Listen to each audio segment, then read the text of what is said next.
Hi, folks. Hi, Anna. Amber lady. How are you all keeping?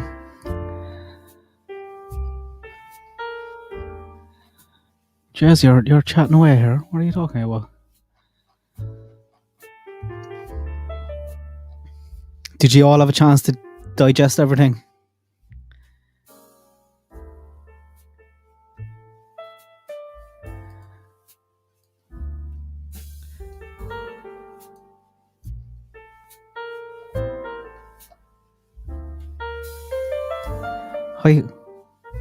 Hi, Courtney.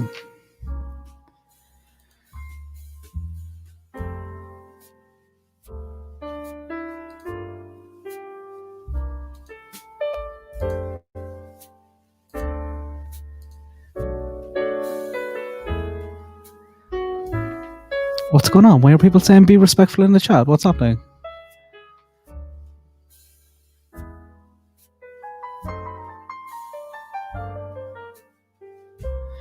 God, lads, Delphi, that's the thing with it, like.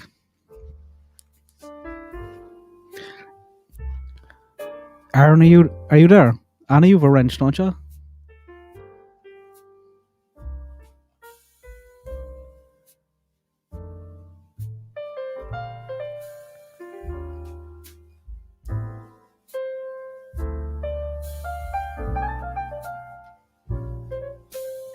I'm not sure what you're talking about here. It's too far to go back.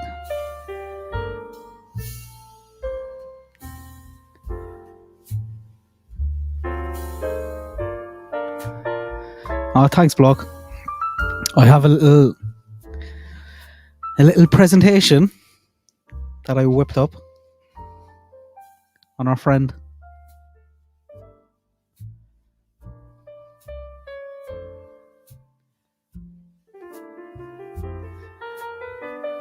Oh, I'll stop sharing for a second first. Make sure I have her alright.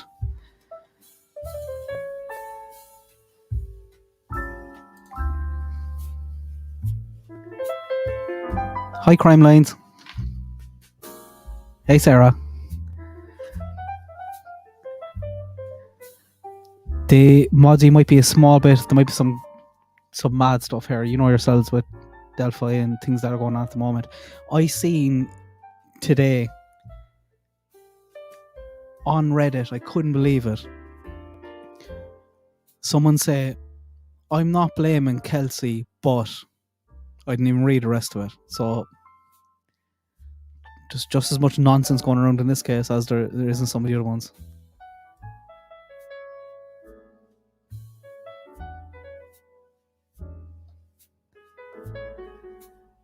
I'm still half shook from some of the stuff that came out yesterday, but as excited as I've ever been about getting someone in this case, getting justice for the girls.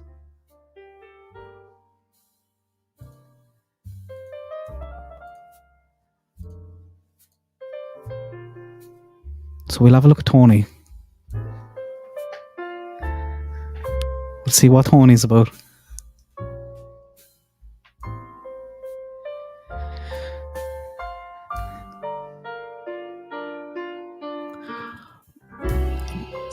Bloke, I was going to play your Delphi tribute that you did there about 2 weeks ago at the end of this. I'm afraid in case I get copyright stricken though, because I know there's music in it.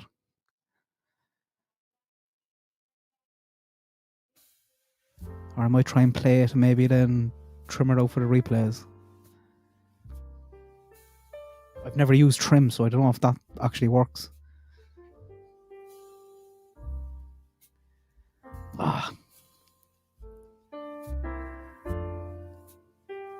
You did a great job on it.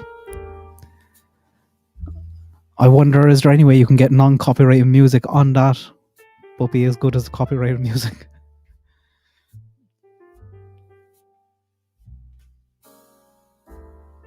Hi, Johnny. I'm just going to put up a poll in. There seems to be some people very resistant to some of the information that came out. I don't know why. Like other cases, maybe it's a case of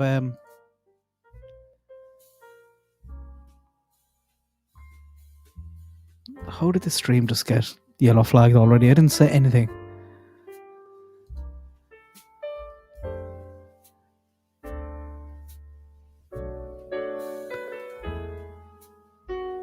What was I going back to do? Oh yeah, put a poll up. Yeah, people seem to be very resistant to some of the stuff that came out. I think they're just married to other ideas. I know they're not willing to let go.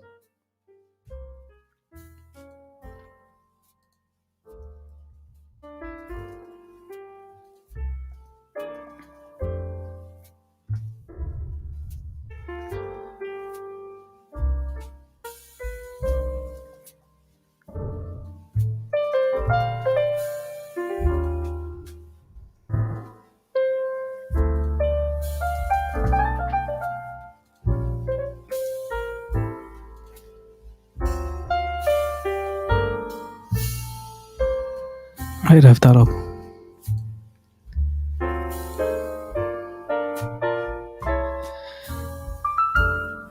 Hi, Liplock. I seen that bloke. They removed the details on his weight, wasn't it, and his height.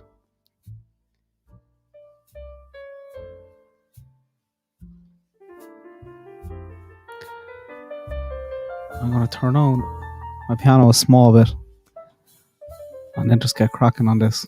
This isn't too long. I just want to keep it. I just wanted to put things together anyway today for myself, just to get my kind of timelines right. And like, we're after seeing some information there now come out from Barbara's interview, which would have been after the interview we heard yesterday. And there's some big switch, one in particular.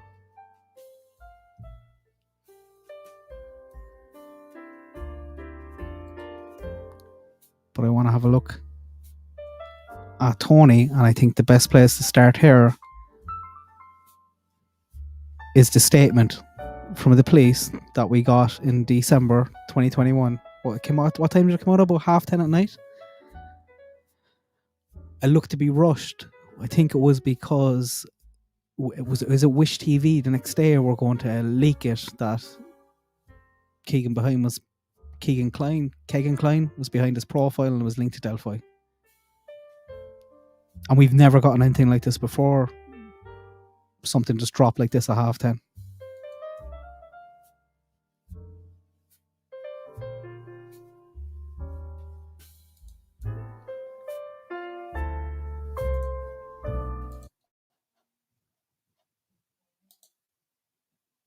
My name is Sergeant Jeremy Piers, the Public Information Officer with the Indiana State Police out of Lafayette Post.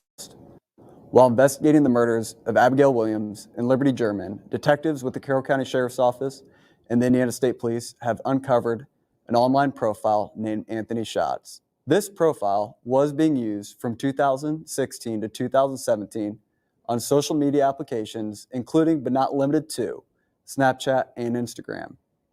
The fictitious Anthony Schatz profile used images of a known male model and portrayed himself as being extremely wealthy and owning numerous sports cars.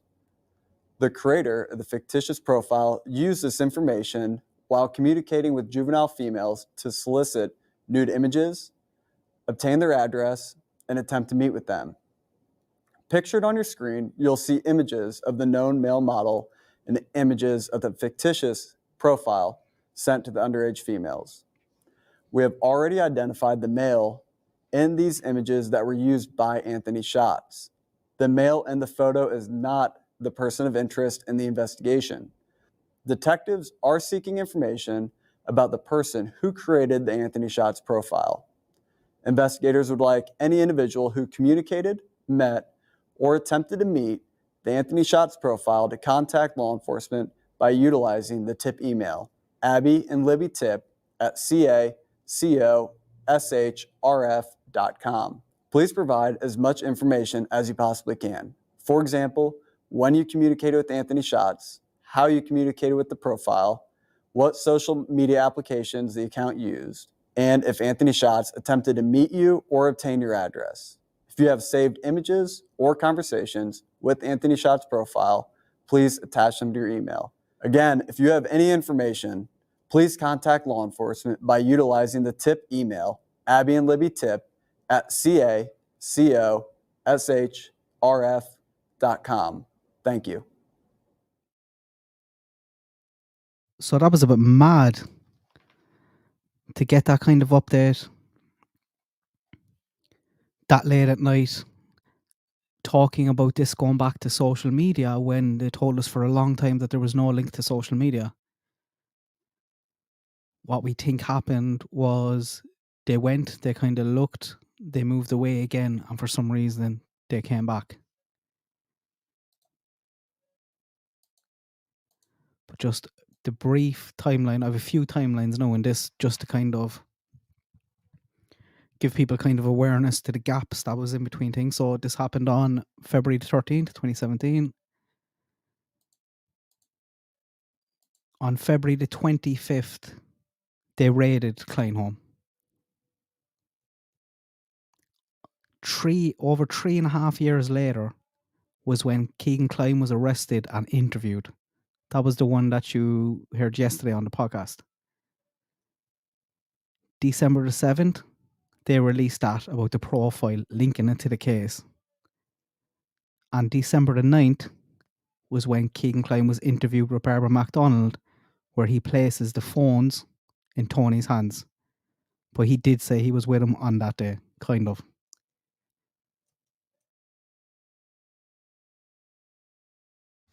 So obviously when all this information came out, everyone's diving straight into the court record to see what's going on here with these people. The arrest affidavits, we get or the search warrants, we get some more details, and in the arrest affidavits, the FBI raided the Kline home. Kegan and Tony were just back from a short trip to Las Vegas. Kegan says he was fucked and should have left. He said he packed another bag and took it to Las Vegas. He was going to leave. I don't know, did he mean he was going to go back when he was asleep? So they came back from this trip. He was still a bit freaked out and he was going to leave when he was asleep. Why wait until he was asleep, and what was he afraid of? August the 11th, 2018, Tony Kline posted to Facebook, "My son is coming home for a week tomorrow. He hasn't been home in 2 years," which we all know is a lie. So why is Tony lying, trying to put a distance between himself and his son and trying to put a distance between his son and home?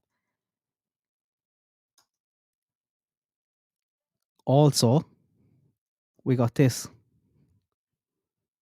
One profile found on the devices taken in the raid was a profile from a young female.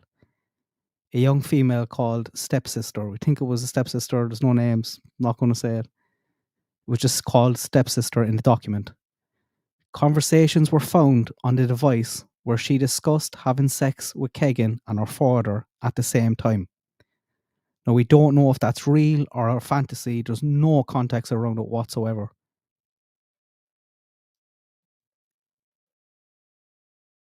And that was the first time, I think, for me anyway, where you're kind of have no details on Tony because you're looking at the Kegan stuff and then you see this and you're like, what's the story with him? What's going on here? And there were some very good people able to dive in. I'll put all the links in here now afterwards, all these documents. Like everything that I'm going to put down here is from court documents. So Tony's record. This is the lightest one, but I want to put it in anyway. This was March 2008. 2 counts of felony theft. We don't have much details. He robbed from 2 pizza places. Pizza Hut was one of them. He did a plea deal. Guilty on 1 count of misdemeanor, and he paid back around, I think, $700. He got probation for a year, where he couldn't use weapons or hunt for a year. I think, looking at it, I don't know, is he working there or a delivery driver or credit card scammer or something like that? But it just shows his willingness to take a risk. Now, looking at the other crimes, more violent ones. Battery against a woman around the same age as him. I think that might be the one referred to as the ex-wife in Kegan's interview. Not much details there. We know he touched her in an inappropriate way. He hit her. in front of 6 witnesses, including the victim's 11-year-old daughter. He was arrested a few days later, bailed, court order to stay away from the woman, no weapons, and going to the next one because he only got a court order for the mother. They didn't get anything for the daughter. In July 2005, the mother had to go back and get a court order for her daughter, her 11-year-old daughter. She said she needed protection as Tony was stalking the child. This is all in court documents. One afternoon in July, Kline and another man saw her on a bike, followed her, stalked her, watched her. The courts said stalking did occur and Kline was a threat and granted a protective order for the 11-year-old girl.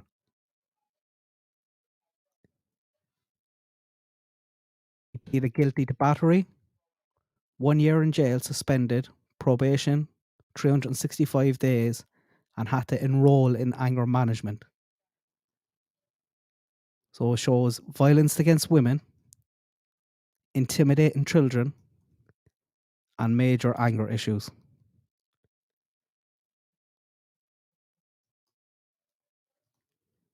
2009, charged with harassment. This started in 2008, where a number of women started getting disturbing calls. It's hard to tell from the documents, but there's at least 2. A man was calling them up, moaning, groaning on the phone. He was basically masturbating on the phone to them. Kline was a suspect, denied it. When they got the phone records, he admitted it. And I think it must have just been a slap on the wrist or something, because he kept going. January 2009, he did it again. One of the same girls admitted it. And next thing, April, called again, did it again. May, another one. And that's when they arrested him for harassment. He forced women to become part of his sexual fantasy. Now, it's non-contact sexual offences.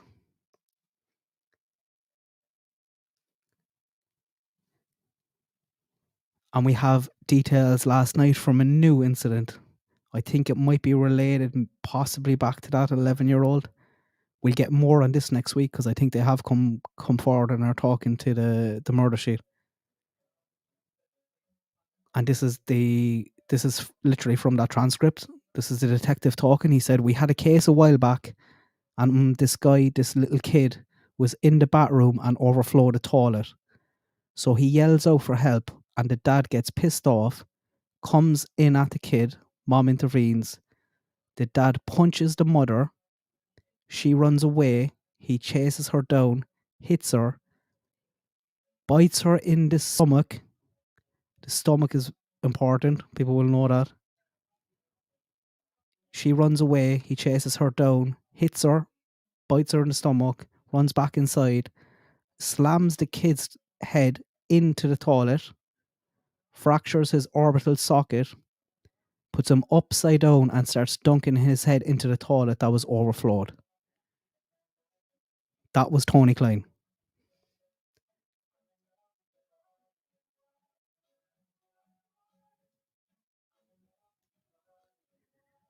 The day of the murders, the Anthony Shots profile was communicating with Libby on the day of the murder, wanted to meet in person. He did this multiple times when they agreed to meet. And again, when he said this to another friend, he said it to her friend that they were supposed to meet, and she never showed up. The investigator said Libby was in love with the profile Anthony Shots and wanted to meet up.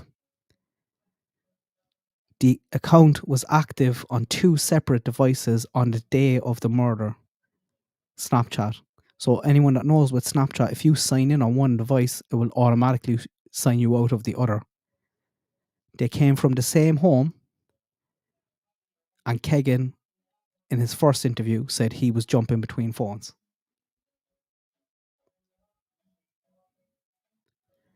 After the murder,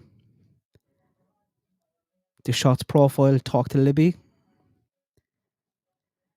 or talked to Kelsey, Libby's sister, that night. I'm going to show you that now because I want to show you as well some of the stuff that Kelsey is getting.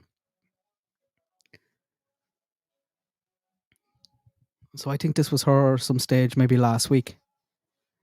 Said, I'm not sure why people are so upset about it. I said many times there are things I'm still remembering to this day as I remember them. Law enforcement is made aware immediately. I contacted several people that I found Libby had been in contact with the evening of February the 13th as we were sitting in the police station.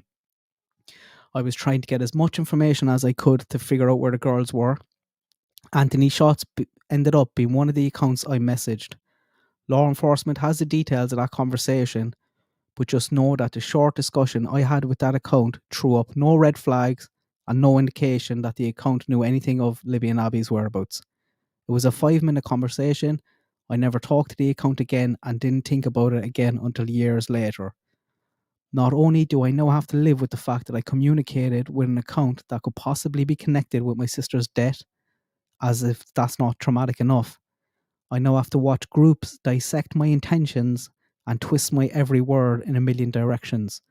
No matter what I say, someone will always have something negative to say about it. I hope these people have the day they deserve. I hope today is the day. I hope this is over soon. I hope someday the true crime community will learn that the way family members of murder victims are treated is horrendous and not okay.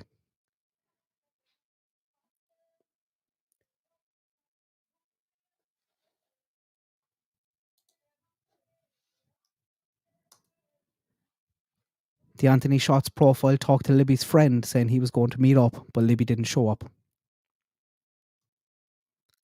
Kegan pretended not to know anything about the murder. The Shots profile continues to send messages to Libby afterwards.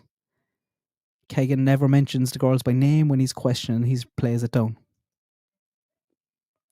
He Googled many news articles about the murder. He said he listened to the audio 6 times. I'd love to know how much he really listened to it. And he searched on his phone, how long does DNA stay on a body? 1 week after the murders, Monday again, we know Tony is off work on Mondays. There's a girl known to the Klines. I don't even know her name. But Kegan stayed with them, he said, a few times, and he knew her older sister. Her little sister was talking to the Anthony Shots profile, which would be strange if it was Kegan, because he knows them. And she gives him her address to meet up. Again, Kegan knows the address. So she had a few hours after school where she had a free house. She was all excited. She thought Anthony Shots was coming over. This is 1 week after the murder. She comes home. There's a guy in the kitchen window, or looking through the windows, in a ski mask. Don't have much details. All I know is she freaked out. But we know one of the devices in the house searched for that family on Facebook the day before. And Kegan knows the address. Does Tony?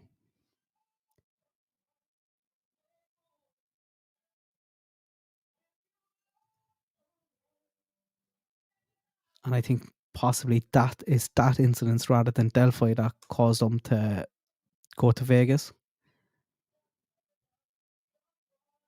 And maybe that raid that stopped this from becoming a serial killer. Look how fast this is, literally 1 week. Looks like it's both girls are talking to the Anthony Shots profile.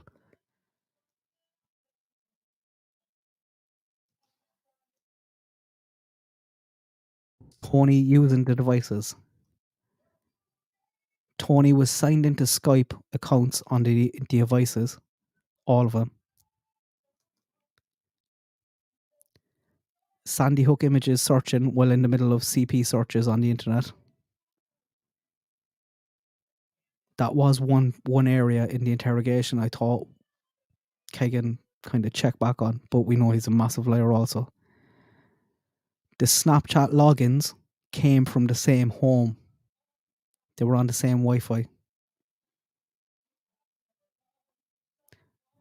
After Libby died, the profile kept sending her Snapchats. And I wonder, because we know Kegan stopped contacting her on one of his devices, but I wonder, is this Tony not knowing how to use Snapchat properly and sending them off in group messages, you know? The FBI analyst said 2 persons were using the phones. They analysed the text, the way they were communicating, the words that they were using. Kegan deleted all his chats from his phone from the 10th to the 15th, but only on his personal device, not on any of the other phones hanging around the house. He was only worried about himself at this stage, I think. And what I said earlier on, the ski mask creep, he's known to Kegan. He stayed with them, knew their older sister. Little sister was talking to Anthony Shot's profile, gives him her address, guy in ski mask looking in through her window. Family were looked up on Facebook the day before. So back again to the timeline, because I'm throwing a lot there. February 25th, they raided a home. 3 years later, when Kegan was arrested, he refuses point blank, like he's seen it, or listened to it, to place the phone in Tony's hands. He was trying to get everywhere and anywhere except say, oh, there's a chance my dad had these phones. He was terrified. And prepared. You could tell he was prepared for some of these questions in the story. So he then spends 15 months in jail. During that 15 months, Tony was talking. He said at the start he didn't talk to him for a few weeks, but he was talk to him, call him every day, call up a few times a week, put money in his account so he had enough.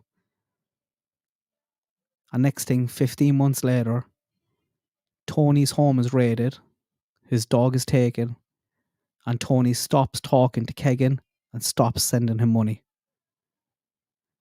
And I just put in there because with the dog as well, there was Google searches of bestiality. I don't know whether that's related or not.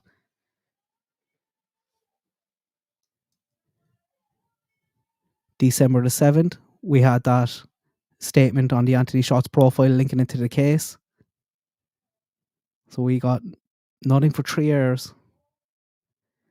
Kegan's arrested, doesn't place the phone in Tony's hand at all, spends a year or so in jail, and next thing, things start happening. And then December the 9th, 2 days after that, we got Kegan interview with Barbara Kline, where he just, at every chance he can get, he's placing it in his hand. He's telling us he's abusive. He's telling us he's capable of the murder. It's stark contrast between what he's saying now, after spending a year and a half in jail, than he was when he was taken in on the first day.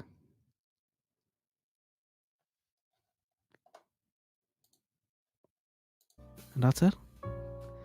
Look at him here with his sports car. I think another thing that they were alluding to in the profile is the Anthony Shot's profile is a lot more like Tony than it would be Kegan. Tony was the one into cars. Tony was the one into sports cars. Not Kegan. He wasn't into cars at all. I don't think we've ever gotten as much information or been so close. I do wonder what exactly they're missing. Some of the interviews feel a bit different now when you're kind of going back. When Doug Hart is saying we're just one step away, we're just one piece. And I think that one piece they're talking to was getting possibly Kegan to flip. But I don't know, have they ruled out both of them being involved as well at the same time?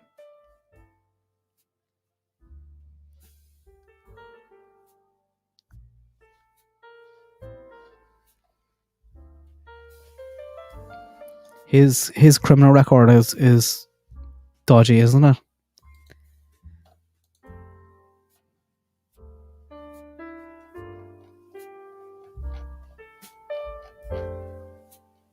Like, all you see there is just an escalation.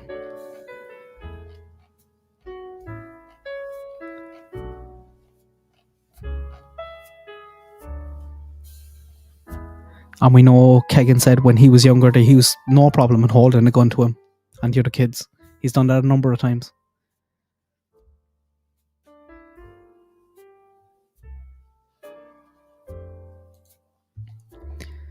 Where's Block? Do you want a link, Block?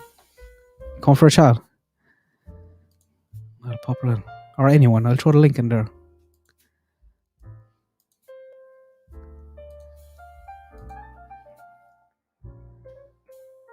Sorry, I wasn't even reading the chat as I was reading through that.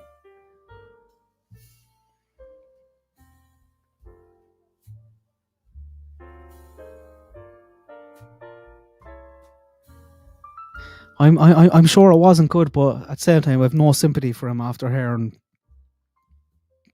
what he was doing on those phones.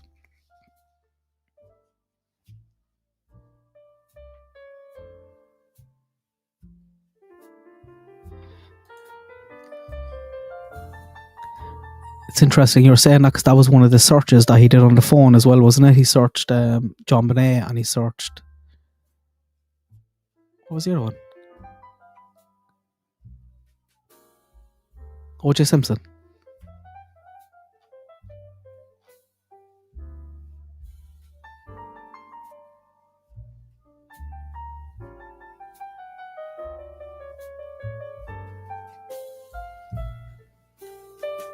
But this one that came out last night, that story,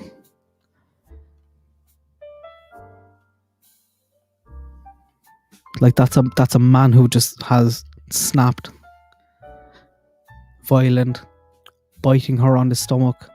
We know allegedly from the crime scenes that there was things done to stomachs.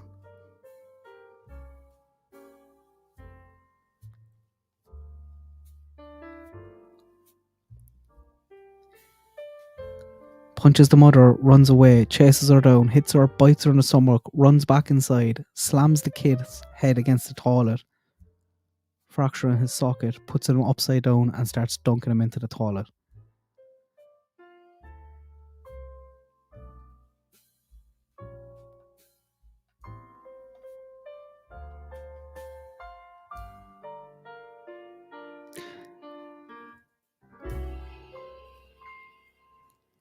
Forcing a woman to become part of his sexual fantasy.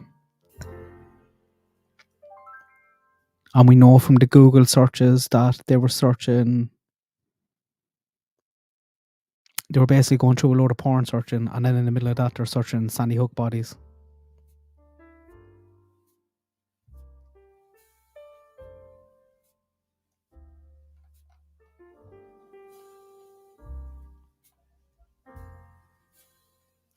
And then he is previously, like, if a court is given an order saying you need to stay away from this 11-year-old and stop stalking them, that says a lot. It says a lot about a man.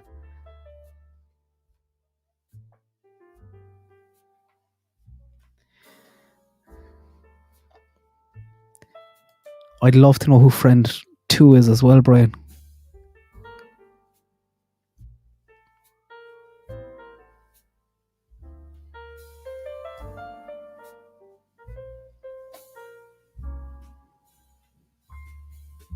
But I think they're close, and I think they're only going to get one shot. And they mightn't have much. It might be a lot of circumstantial stuff. But it's very hard to see past him when you're looking at his behaviour, his criminal record, the things he's looking up on the phone, violence against women, intimidating children, assaulting children, anger issues. I wonder, did he intend it that day? If it is Tony, I wonder, is it a case of was going there to meet up or get a look, and maybe the girls laughed at him? Maybe they passed a smart comment. They're two kind of separate theories, but maybe they're related.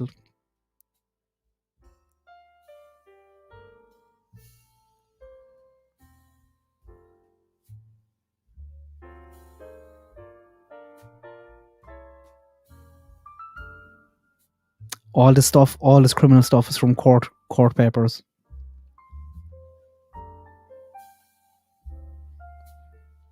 They, the murderers, the profile was communicating with Libby, wanted to meet in person. Multiple times he agreed to meet, and again, he told one of her friends they were supposed to meet.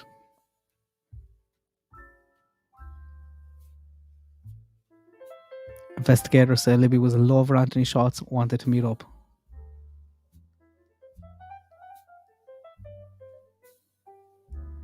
The account was active on 2 separate devices the day of the murder in the home.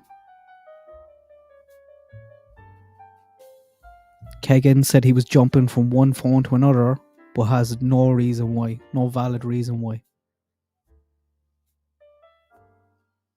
It sounds to me like there is 2 people on 2 devices logging in.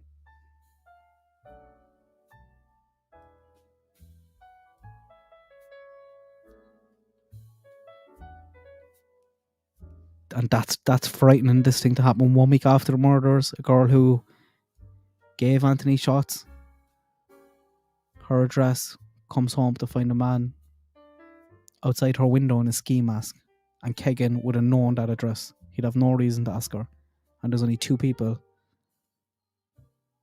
that were accessing that phone in that home.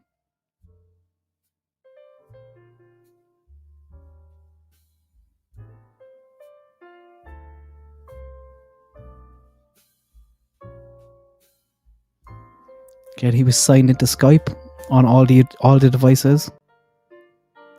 Kegan tried to say, I do something for his work. He tried to find some excuse of why he would be signed into his dad's emails. The Sandy Hook searching, I think, is Tony, just by the way Kegan reacted. Logins from different devices.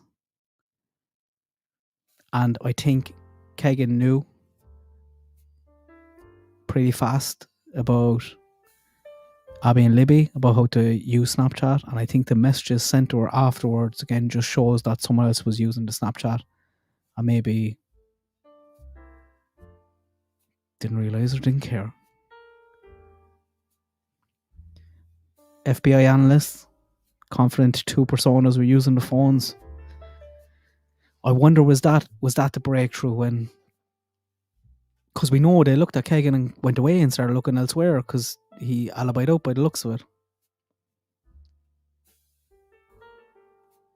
But I wonder, was it a case of going back over, looking at the messages and suddenly realising, hang on a sec, this looks like it's 2 separate people using these. Hi Block, how's things? Hey bro, how are you? You all good? I'm good. What you make of it all?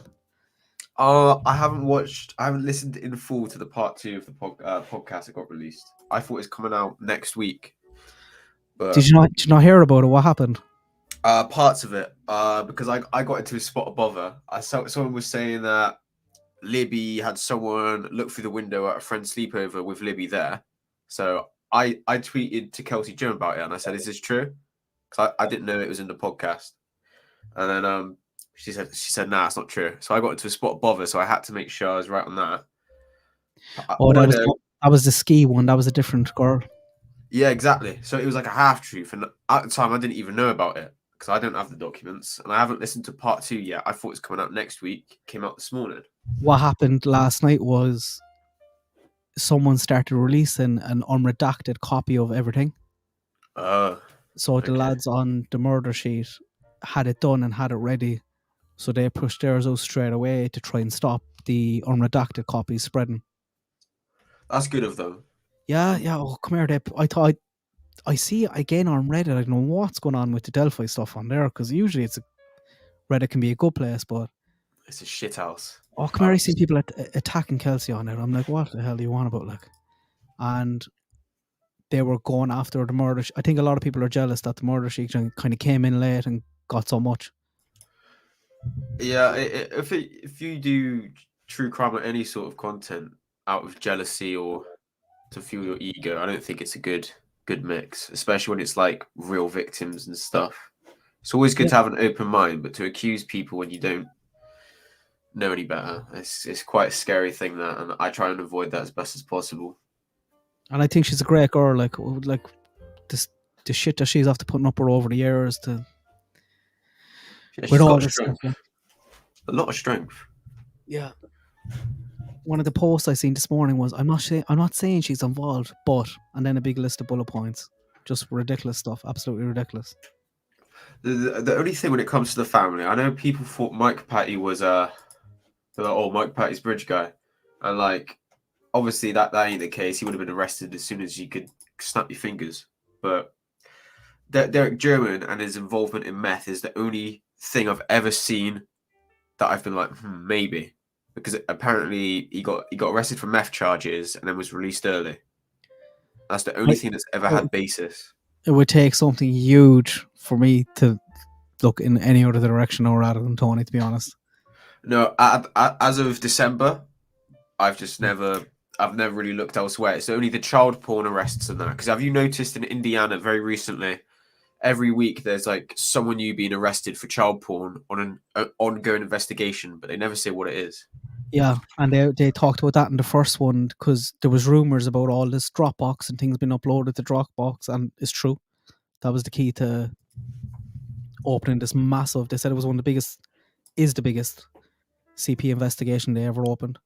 Yeah, because there was an Alan Kemple who, if I see, I've got to put my VPN on, so I'll look on my phone if I can't find it elsewhere. But there's a man called Alan Kemple, February 2022, so like a few weeks ago.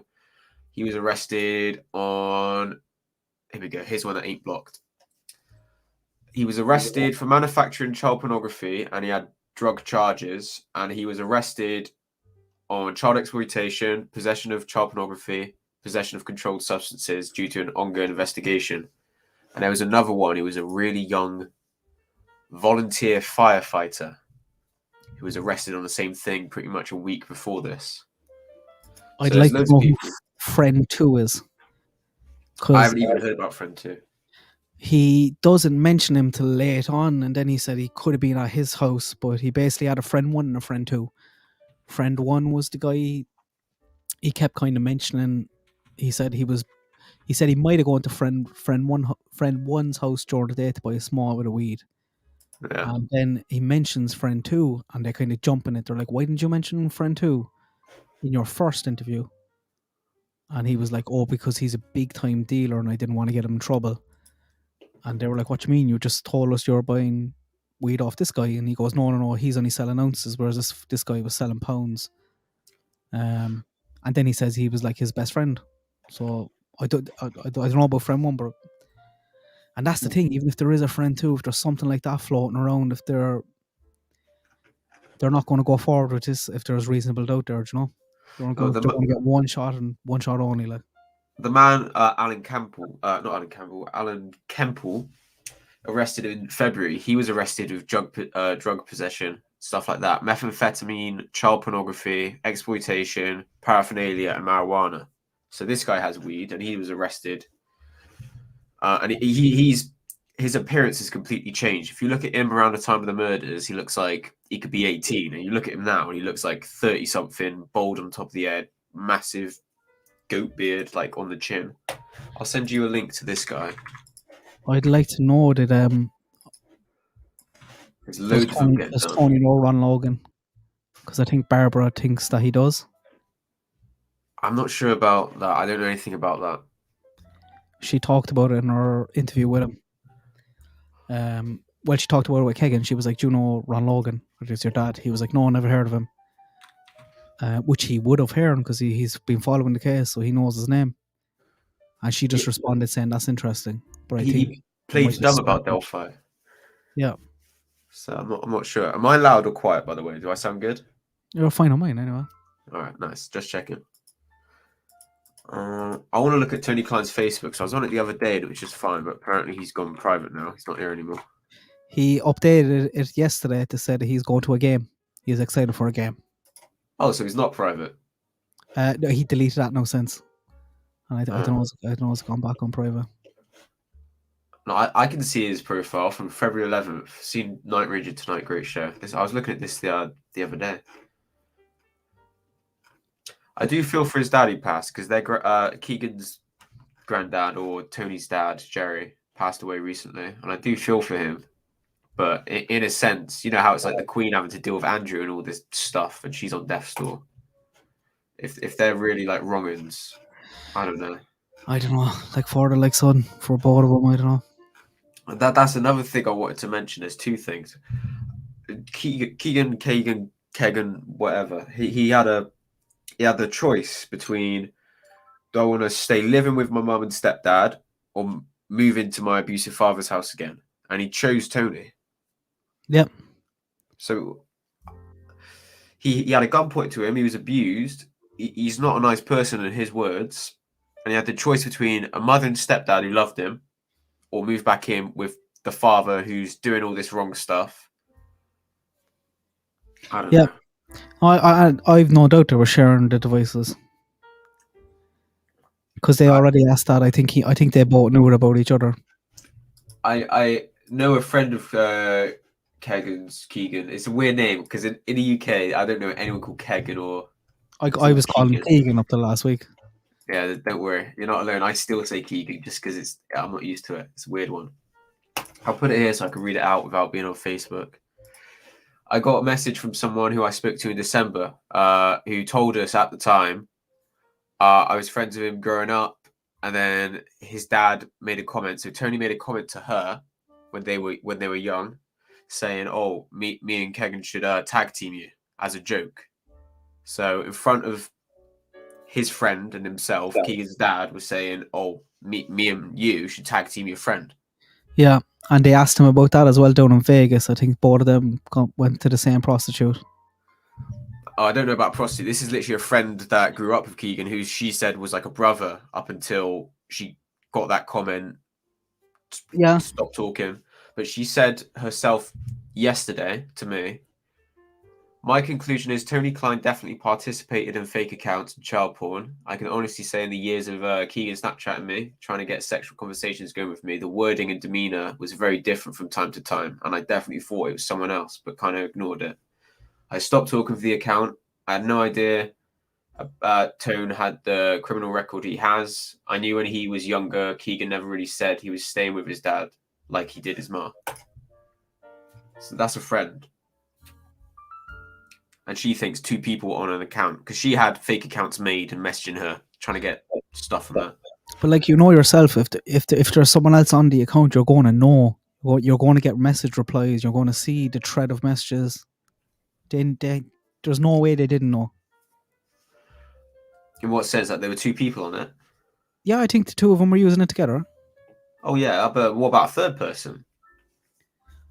I'm not sure about that. No? I'm not sure about that because, well, no, they could be, and obviously they could be lying.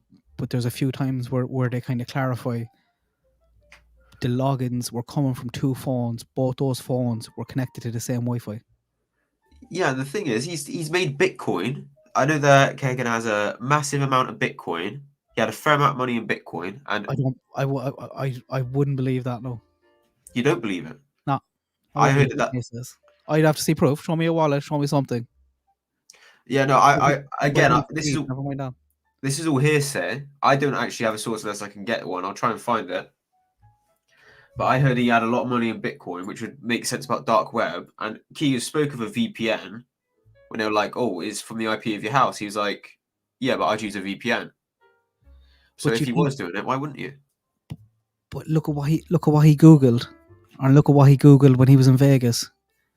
Yeah. Like, if you were that tuned in, and you know they're going to be looking at your Google search. He's Googling how long does DNA stay. He's Googling news articles on Delphi, left, right, and center. Is this from part 2? Yep. Oh, I didn't know this. I didn't know this part. Yep. And then there's this one that they found in one of the profiles taken from the home. I think it's his stepsister. She was having conversations. There was conversations found on the device where she discussed having sex with Kegan and her dad, Tony, at the same time. But we don't know if it's real or if it's a fantasy, but that was the text conversation. There's no context around it. Well, I didn't know about that, and I just told you about the friend who said she stopped talking to him because Tony wanted to tag team her with Kegan. So that lines up very well. Yep. It's the exact same thing. But a family member is very different to that. But they also are searching bestiality, so it wouldn't shock me at all. Do you think that's related to the dog being taken? If you're searching up bestiality in that, I think if you have an animal, that should be taken from you. That didn't shock me, but I was kind of sad it was bestiality because I assumed at first maybe they're making material with someone and a dog's in the background and they took the dog, or maybe that they were just abusing a dog, not looking after it. But I wouldn't have ever thought it would do bestiality because that's just next level war. I would think though that if you're going to take something on a search warrant like that, it would have to be direct evidence linking it back to something. But I suppose, I guess, but also animal welfare. If you're Yeah. searching up sex with animals and you've got a pet dog, I don't think they'll be too happy if you having that dog. yeah, Especially if it's child porn related as well. If you're gonna do stuff regarding children and sex, what's to say you won't with your dog when you're searching bestiality up? yeah. Yeah, there's some mad stuff going around with the dog. I wonder what they're missing. I wonder, is it just Kegan? But he's some change in attitude, doesn't he, in a year and a half? Yeah, and his appearance as well. He went from like quite like a baby faced, not skinny, not fat, but just kind of like plump. And you look at him now, he's got a pizza face, horrible, just not looking after his like facial hair or anything, and he's massive. He's like a boulder. And I know for a fact Tony has diabetes. He's had surgeries on his knees and his feet, because with diabetes and that, you can lose toes over it. Stuff like that. He's had knee surgery. But even the difference between Kegan in his interview in August 19, 2020, where he knows where they're going in this, I thought they did a great job, the two detectives. I thought they were brilliant in how they handled it and where they took him. Yeah, Murder Sheet. They did it very well. They said it with. They were just very calm and just straight to the point about it. Because when I was listening to it, I had to pause it a few times, man. Like there was I've only listened to part 1 of 4, only like the first 10 minutes of 2, because I've been out and about today. But flipping, when they were reading it out, I couldn't read that unless I was taking like loads of takes. I couldn't stomach half of it. So good on Murder Sheet as well for how they approached it all. Oh, I thought they did a great job, but I know they're getting some grief. But and to get that out late last night to stop some of the unredacted copies going as well, and yeah, that's another thing. I thought they did a brilliant job. Crime Dive thinks. Crime Dive, do you want? There's a link there if you want to take it. I think there's a chance both of them as well. I wonder, both of them fleeing to Vegas. Yeah, well, the timing's very it's very close together, like moving in It just March feels and like a lot of things are fitting into place, do you know? In terms of, was it 1, was it 2, was it catfished, was it not? Yeah, I personally believe that Bridge Guy might not have acted alone. I can't say for sure because I don't know the full story, but it would not shock me if there was. I think the audio has been spliced together in a very weird way, in the sense that, like, Guys, when it goes Guys down the hill, Guys, he sounds really close and clear, and down the hill sounds like he's far away walking. Yeah, I think that's the only audio from him, though. I think there's other audio in between that is from the girls, and I don't think that should be out there at all, because I think if it is, we'll have documentaries starting with the audio, and that's the last thing. That, imagine the families listen to that then over and over and over again, you know. But I think it's been spliced in the sense that Guys came after Down the Hill, because Down the Hill sounds further away, a lot more muffled. Guys is really up close and clear. But the way they presented it is that they say Guys down the hill. I think it might have been like get down the hill, then Guys do this after that. But that's just my opinion. Just because of like the clarity of Guys versus Down the Hill. I could be wrong. But yeah, the FBI, they no longer say he has reddish brown hair. They've updated it 3 times. It's now just sex male, race white. That's the only information on him now. like they wouldn't be going that hard in these interviews 2 months ago, 3 months ago, if they're not, if they don't think they're close, they're pushing hard on him. Like, Yeah, if it's not him, I don't think they know. I don't think they have someone else lined up as good, looking as good as this. I think the DNA is butchered. I know they say they have DNA, but I think it's like partial DNA or contaminated DNA. Like with John Bonet, they were like, "Don't touch John Bonet," and then she had a blanket chucked over her and it ruined her DNA samples and stuff like that. I think that might have been like they found a girl's body, someone maybe touched them or didn't do things in the right way, so the DNA they have is skewered. It Yeah, would make a lot of sense. there's rumors as well that whoever done them, whoever did the murders, like stood and looked at the scene and masturbated looking at it. And then you see those Sandy Hook photos or those searches as well, which kind of ties in with that. There's a lot of things tying together. Yeah, because that was halfway through searching teen doing this, underage doing that, and then in between it all is just out of nowhere Sandy Hook dead bodies. Yep. Oh man, they said parts of the scene you could definitely take pictures of it. It was like very weird. You could take pictures of it, so maybe it was posed for that reason. I wonder, was it that reason, or was it? Well, see the stomach then coming up as well. Like that's where we have that coming up a few times. What's this about stomach? Like we know there was, I don't know nothing about the crime scene, but one of the rumors is that there was a stake driven through, I think, Libby's stomach, and they thought it would be ritual or religious in some way. But then we have Tony going around biting stomachs, getting in fights, and I think there was Google searches as well of girl stomachs is what they were looking for. Preteen girl stomachs. I know one of the rumors from the Dave Erskine messages was that Libby was topless. So that would be topless to maybe reveal a stomach. Yeah, I think there was a lot of the things coming up with the crime scene were actually kind of true then as well. I was hoping some of them weren't. And I still think there's probably some of the stuff out there that is rubbish. Yeah, there's two accounts that like information leaked from. And one was David Erskine, who I'm pretty sure was confirmed to be David Erskine, who was the uncle of Abby. So I'm pretty sure that is reliable, but not like confirmed by police kind of thing.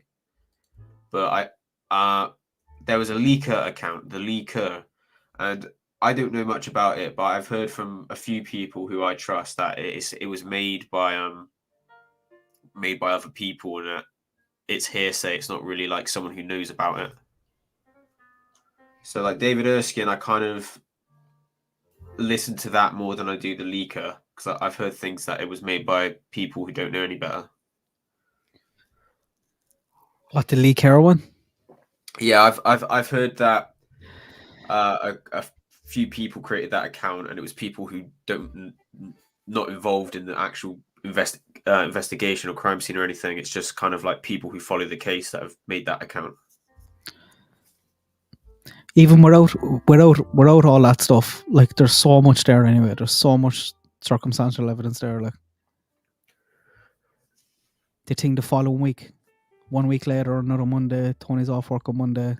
Yeah, they were raided right after the murders, and then one phone was magically left behind and wiped, and then given in 2 days later. Yeah, but this was before the raid, and 1 week after the murder was when the profile got in contact with, I think they say Smith family in the podcast, but they're holding back their name.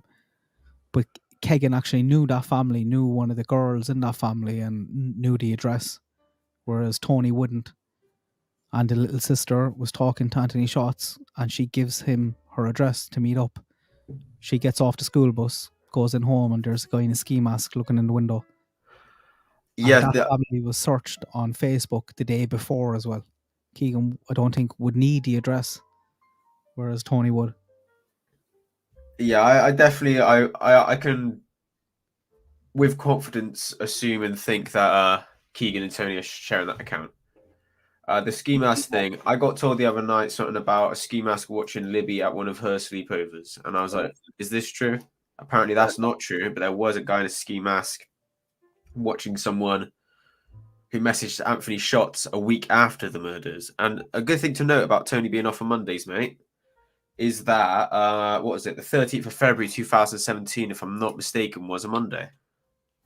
Yeah. So that would fall in. I'll search up my calendar so I can be sure. Yeah, Monday, 13th February 2017. So it's a Monday that happened, and he's off work on Mondays. And with the wrestling thing, someone said in the chat, an alibi for Kegan being at the house is a wrestling match. And apparently there was no wrestling match at the time of the murders, but in the evening. So it doesn't even like... No, it was a wrestling pay-per-view. They're on Sundays, not Mondays. I don't know why he threw that out there. I don't know, did he mean... Because he said it shortly after saying what time they got up or what time he gets up that day. And I know the podcast took it as that Monday evening that he was talking about. But I wonder, did he mean they were watching a Sunday and that's why they got up late Monday? But he's not giving him a strong alibi at all either. Like, he's like, I don't know, he was around next time. Very circumstantial, isn't it, mate?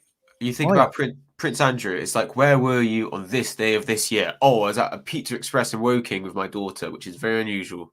But and it's like, what how do can you they remember? get really if there's bleach at the scene and no DNA or like what's there? Yeah, I've heard bleach be mentioned a few times. It makes sense for the DNA being a bit skewered. But I think the signatures need to be said. The 3 signatures, I think they should be said if they want help. They need to close in. There's all the signatures. You know, there's 3 signatures at the crime scene that you would take photos of, but they won't ever say what these signatures are.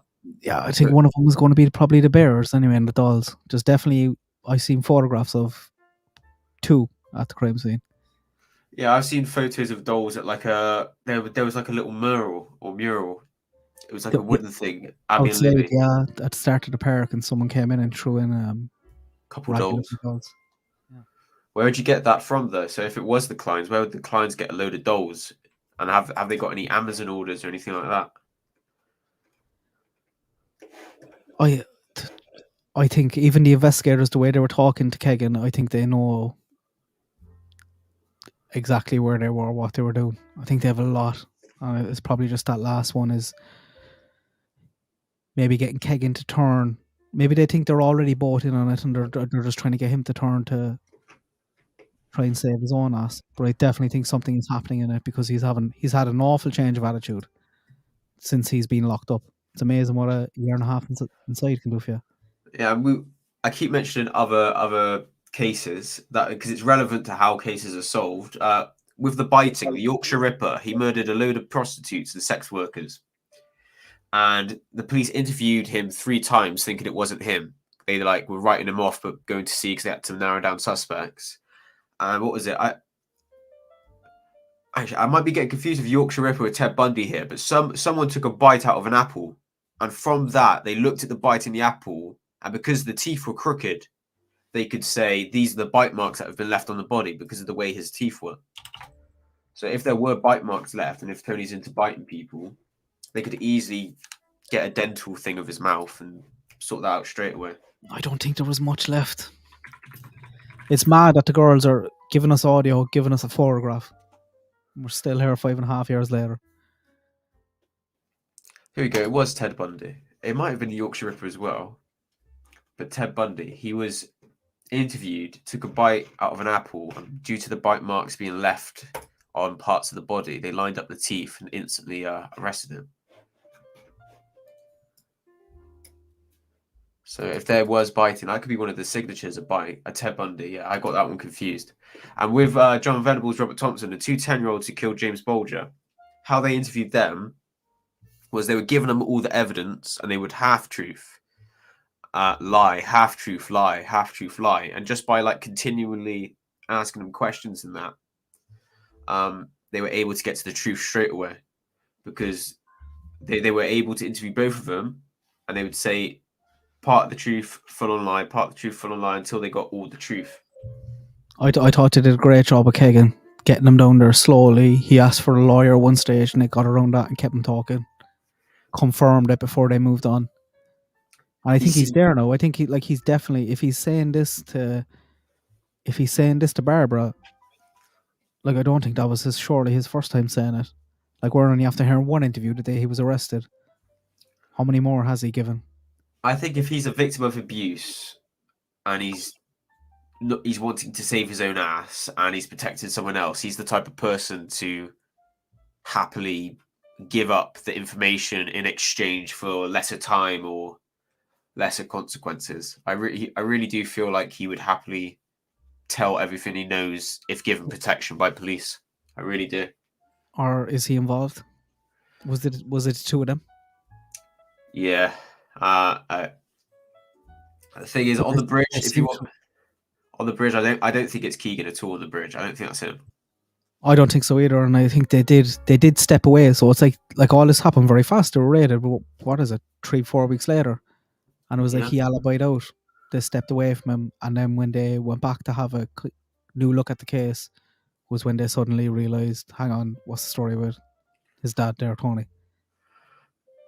Well,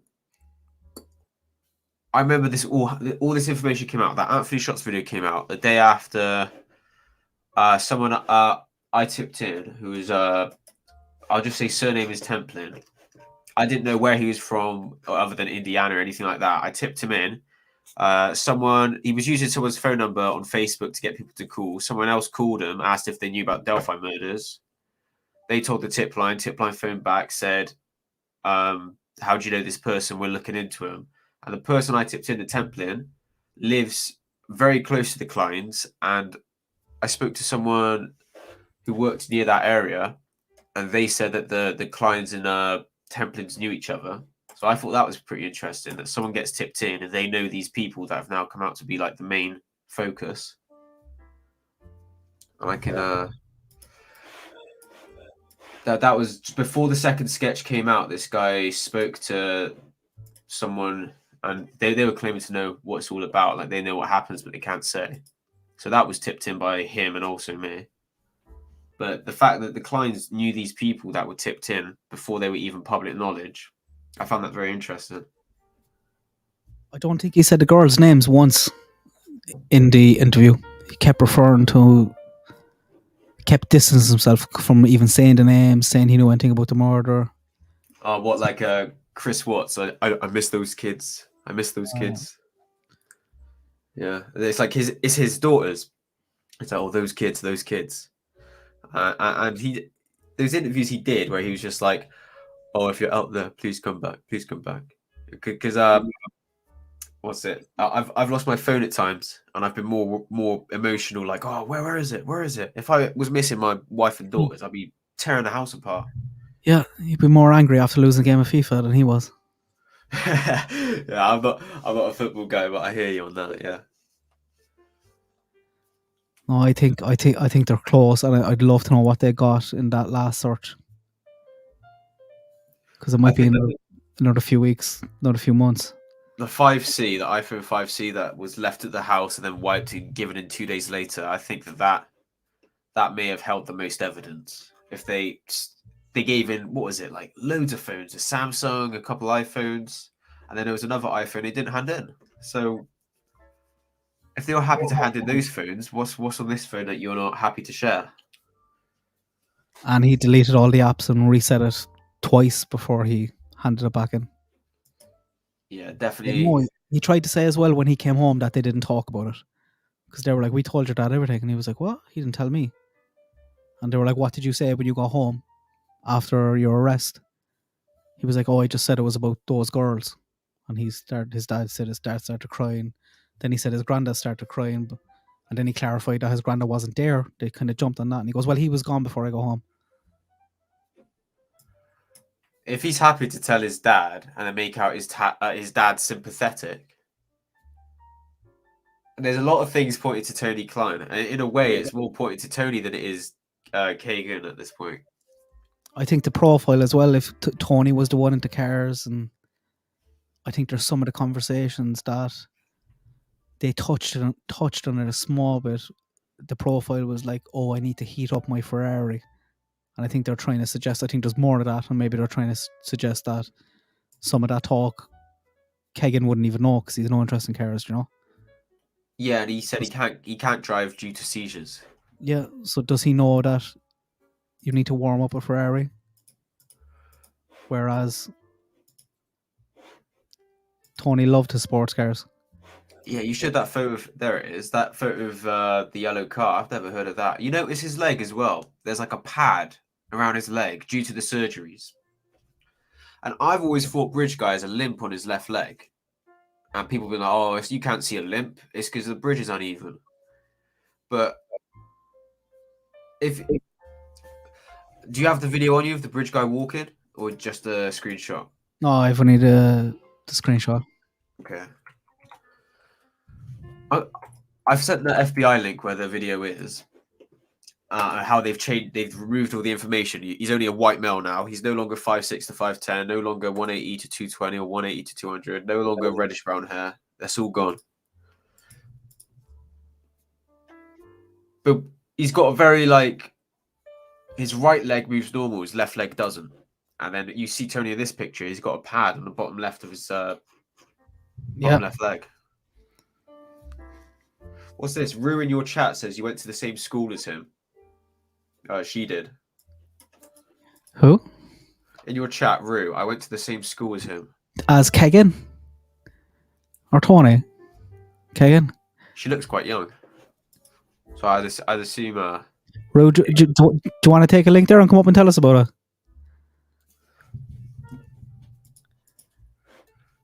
Is he a creep?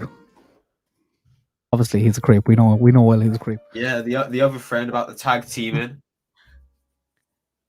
That lines up with the thing found about Tony and Kegan having sex at the same time with someone.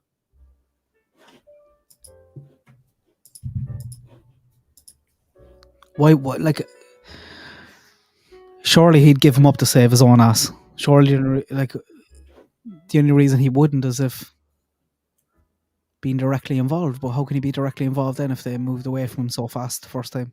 Or he's worried about saving his own skin, say like a prosecution or charges. Because I think he has full involvement, if not partial involvement. There you go. He was a few grades below her. He was in her cousin's grade, and he was a loner and quiet. They're the ones. Did he ever send you any text messages?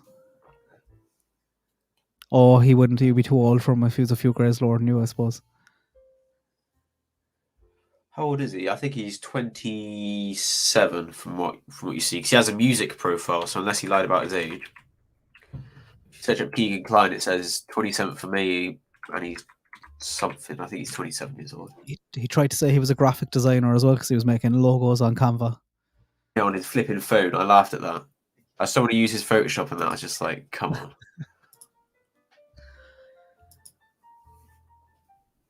I'd find it very hard now to look anywhere else, and I'd be sketchy enough about coming on or saying, here, I'm pretty sure it's this guy, but I'm pretty sure it's this guy. I think the question for me is just whether there's one or two of them involved. I think there's a whole group. Not regarding Delphi, but for Anthony's shots, if they're using their catfish accounts to trade photos, like what's your youngest, 3 or 5, that kind of stuff. I worried about that, but I don't know. I think the group came from the Dropbox. The group came from the people who were uploading the photographs to Dropbox, and potentially, if there was a photograph there, say of Abby or Libby, or a screenshot of their Snapchat, that would how it would get linked into the group, not be linked into the group from them accessing the actual profile. Yeah, but how do these people get access to the Dropbox at all without it being shared to them? If not, say like a it always leads to the dark web, like a child porn forum or like a group of friends who have this dark secret. Because obviously a father-son bond, if you're both into this disgusting thing, of course that's going to stay private. But like if there's other people, who does a father and son that's doing this trust to be involved and not say anything? They had those conversations though, and there's one actually that I forgot to put in this. Damn it. So there's one conversation, I don't know, was it in part 1 or part 2? It's in the transcript anyway.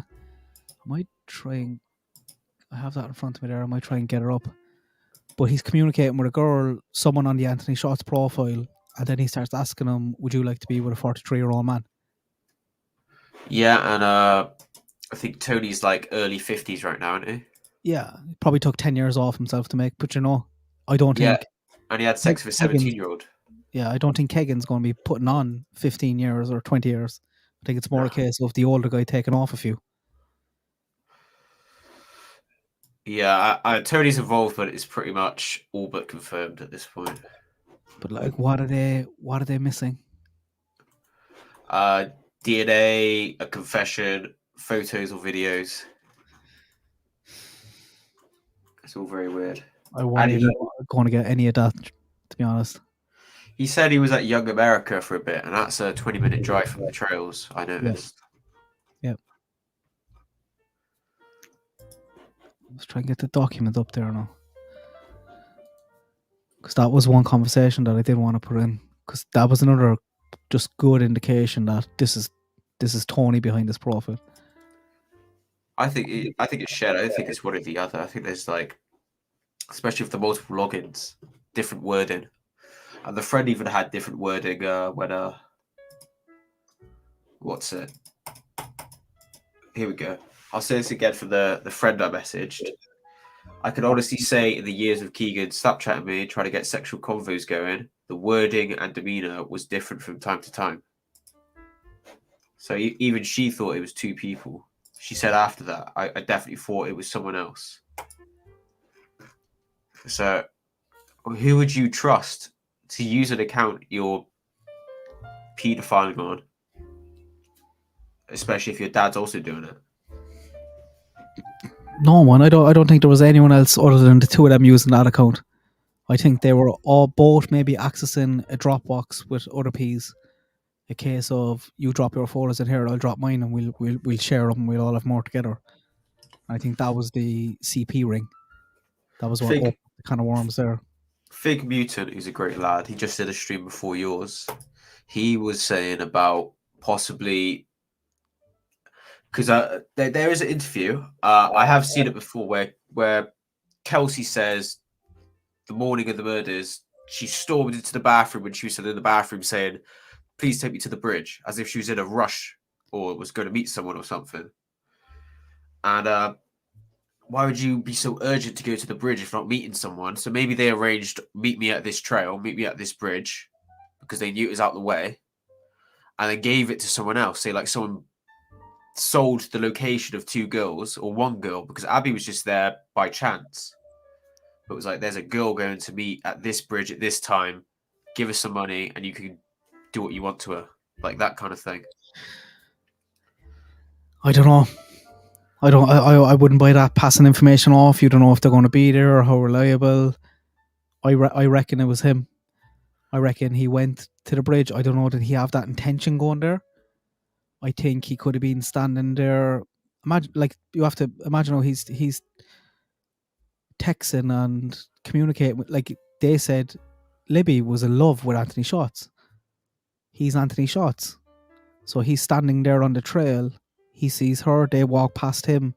And you know how teenage girls can be, perhaps they gave him a funny look, giggle to themselves at something, and he just seen red, got offended, got insecure. And he can't drive, which means that he would have got a lift there. I don't think he's walked with that far. Kegan? Yeah, he can't drive. He said he can't get a driver's license due to his seizures.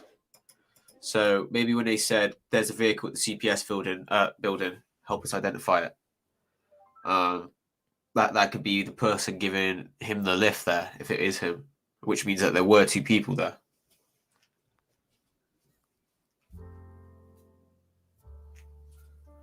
I still think they moved away from him.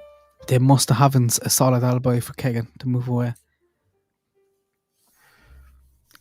Yeah, he seemed very shocked about the Sandy Hook thing. Like he seemed all the other stuff he's just saying right the whole time. And then when they mentioned Sandy Hook bodies, he was like, "Whoa, what the hell? What the hell?" And he brought it back to it. like if it was or you were involved, you try and skip over and get on to the next thing because there's a lot there. But he was like, whoa, whoa, whoa. He kind of brought it back. Yeah, I think that was the only real shock he had the whole time. He didn't want to hear about the 3 and 5-year-olds, and he was like, he wanted to know more about Sandy Hook. So I think maybe he realized something during that. But And he knew there's no way that he couldn't have known about the case either. Like, on the fact that the profile, whether it was him or his dad, was talking to Kelsey that night. yeah, I heard that she was trying to find out where Libby was, and Anthony Shots as one of the last messages. So she was like, "We haven't seen my sister. Have you seen her?" And he replied with something like, "No, I haven't." And the Shots profile talked one of Libby's friends saying he was going to meet her, but she didn't show up. So when they always say about when they always say about, I forgot what I was looking at a comment. I lost my train of thought. Why you got that fake Bristol get on? I am from Bristol. I'm not a fake Bristolian. I don't know. Yeah, I don't think he has any Bitcoin either. I think he's just full of shit. Yeah, and it's gone up. Around 2017, Bitcoin was a couple thousand, not 30K.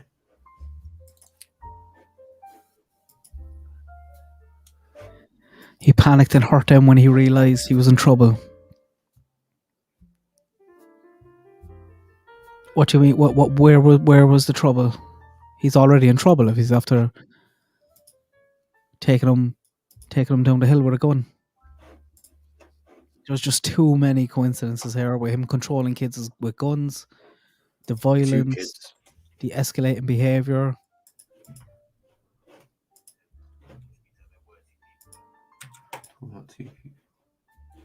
He did not panic. He came to kill and did to someone.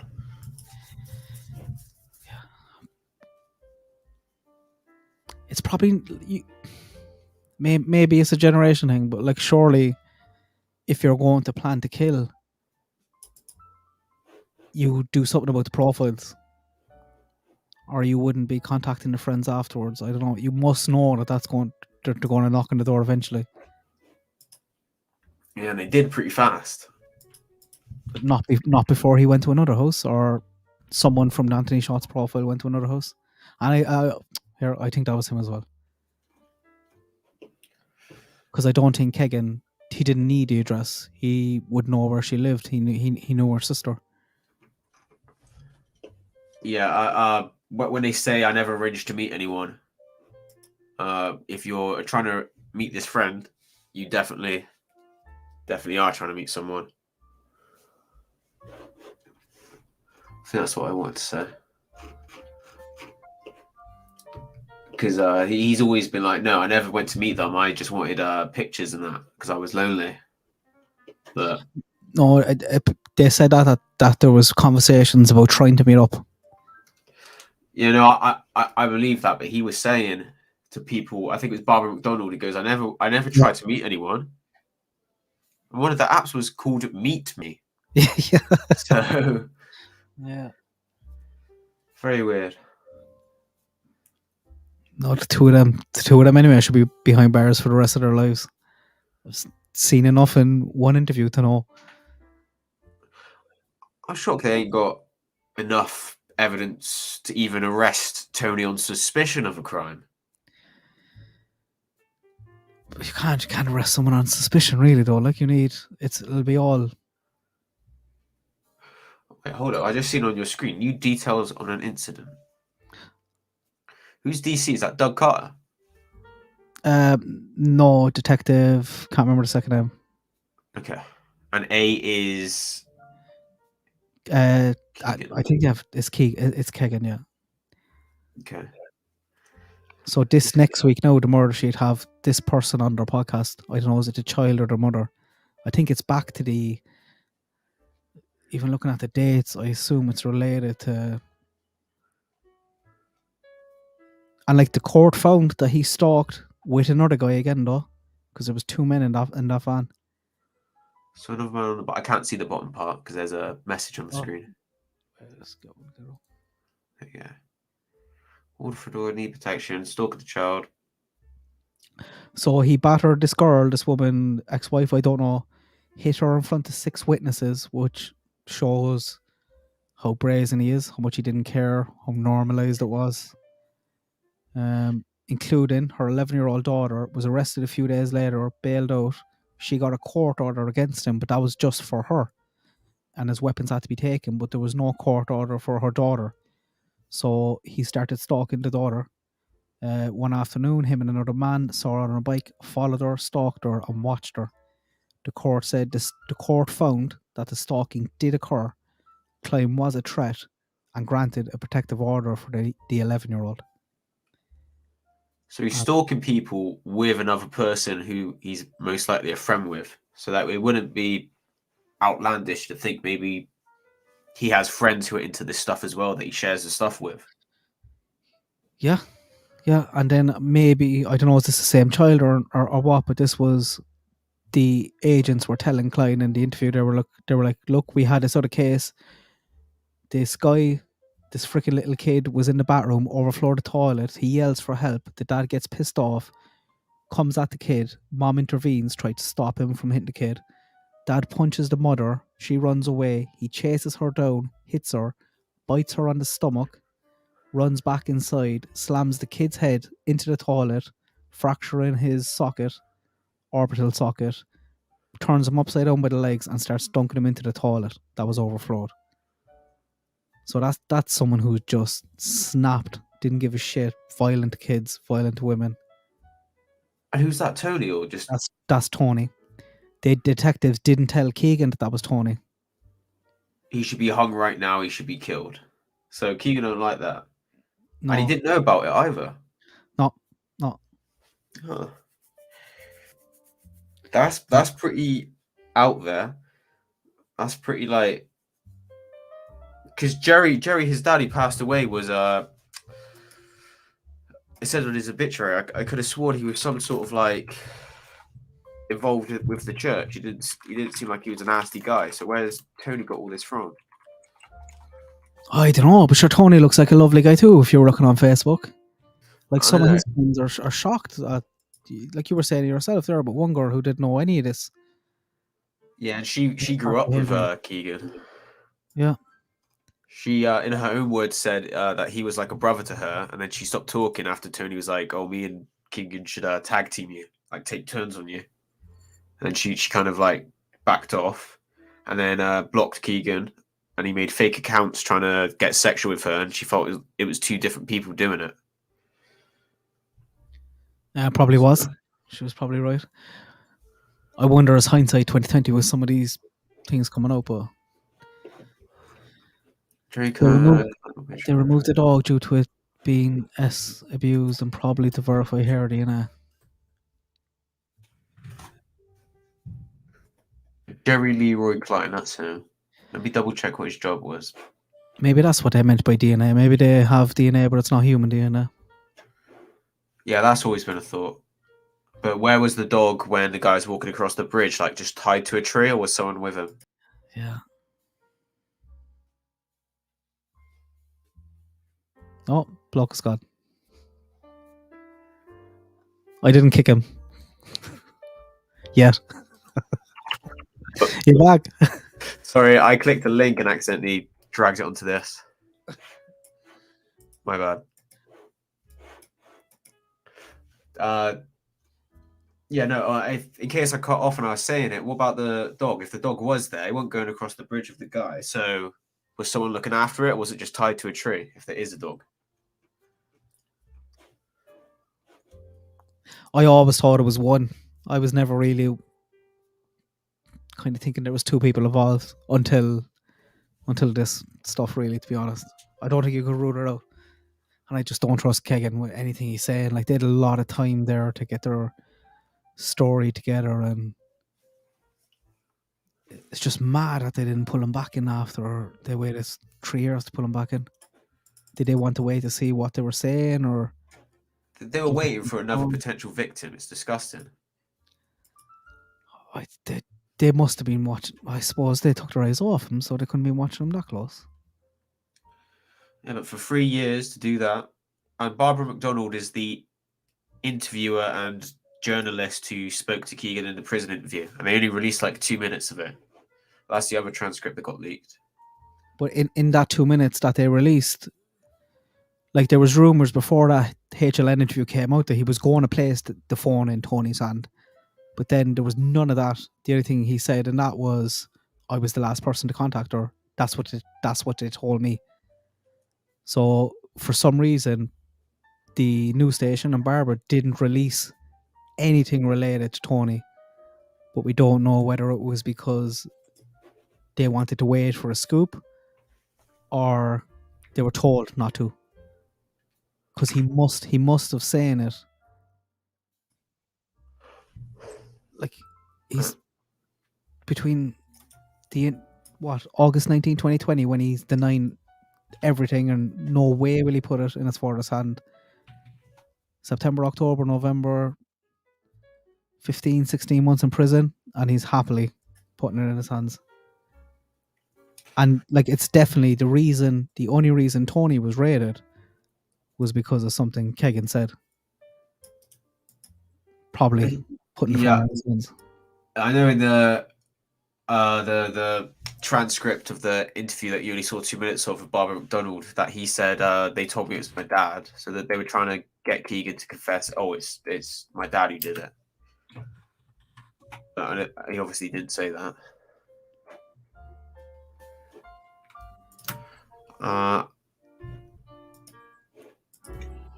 But like, why the change of heart? Why suddenly is he happy to throw his dad under the bus and say that he could have easily accessed the phone when he was so resistant to it when he was first brought in? And that's definitely the reason, probably, that dad is not talking to him. Yeah, always like he felt like he was thrown under the bus, and if he didn't do it, he didn't talk to him. He stopped talking to him after the raid.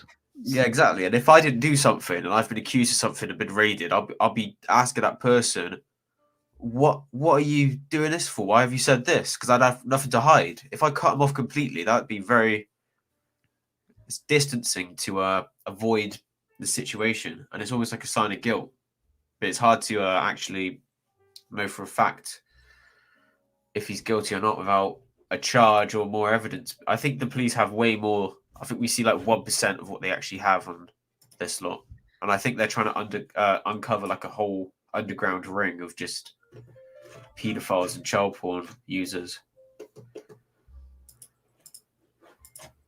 I wonder, would like, there's no way that Tony could have done it without Kegan knowing, and I don't think there's any way Kegan could have done it without Tony knowing. Yeah, and I think the fact that he decided to live with Tony, an abusive father, instead of his mum and stepdad at a farm where there was no abuse happening, I just think that's pretty telling. Because victims of abuse, like domestic abuse, why would you want to choose a life of normality to go back to abuse, stress, emotional damage, physical damage? What's the selling point? Access to CP. Yeah. That's it. Do what you want. Get out of bed at 1-2 o'clock a day.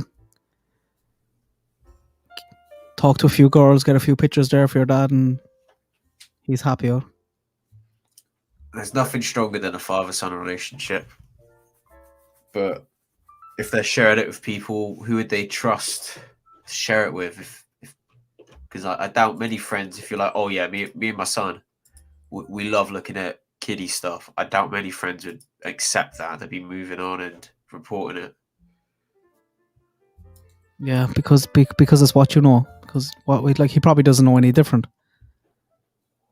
Yeah, like nurture versus nature kind of thing. Like most people who are around addicts turn to addiction. Most people who are abused either struggle mentally or abuse themselves. People who get bullied bully others, that kind of thing. I'd say he's not too, and they kind of briefly think they talked about it in it, but they're not going to do well in jail. Whoever goes in for this, because everyone knows what was done to these little girls. I just can't believe for 3 years that they didn't really focus on it. They had the phones proving what he was doing. And for 3 years, they were just like, I think he alibied out, and I think they only came back to it when they were having a fresh look at the case, and they were going back over the Kegan stuff. Well, they've also got a new sheriff coming in, so that'd be an even fresher look. Yeah, I think they were focused on, not focused, but they had the Dropbox and they had the big CP ring, and it was only when they came back in and started looking at the actual messages that they realised that there was 2 people in the same household using the phone. A good thing Goldie's just said is the dad is crappy enough to try and pin it on the son, but I think it's the other way round where Kegan is too, I can't think of the word, but too like set on the relationship and what they're doing that he'd defend his dad, even if he did know. But I feel like Tony is the type to pin it on the son as well. Because if you're doing that to people, biting people, stalking people, smashing people, and putting their head in the toilet, like, oh. Yeah. And I'm like, literally, that's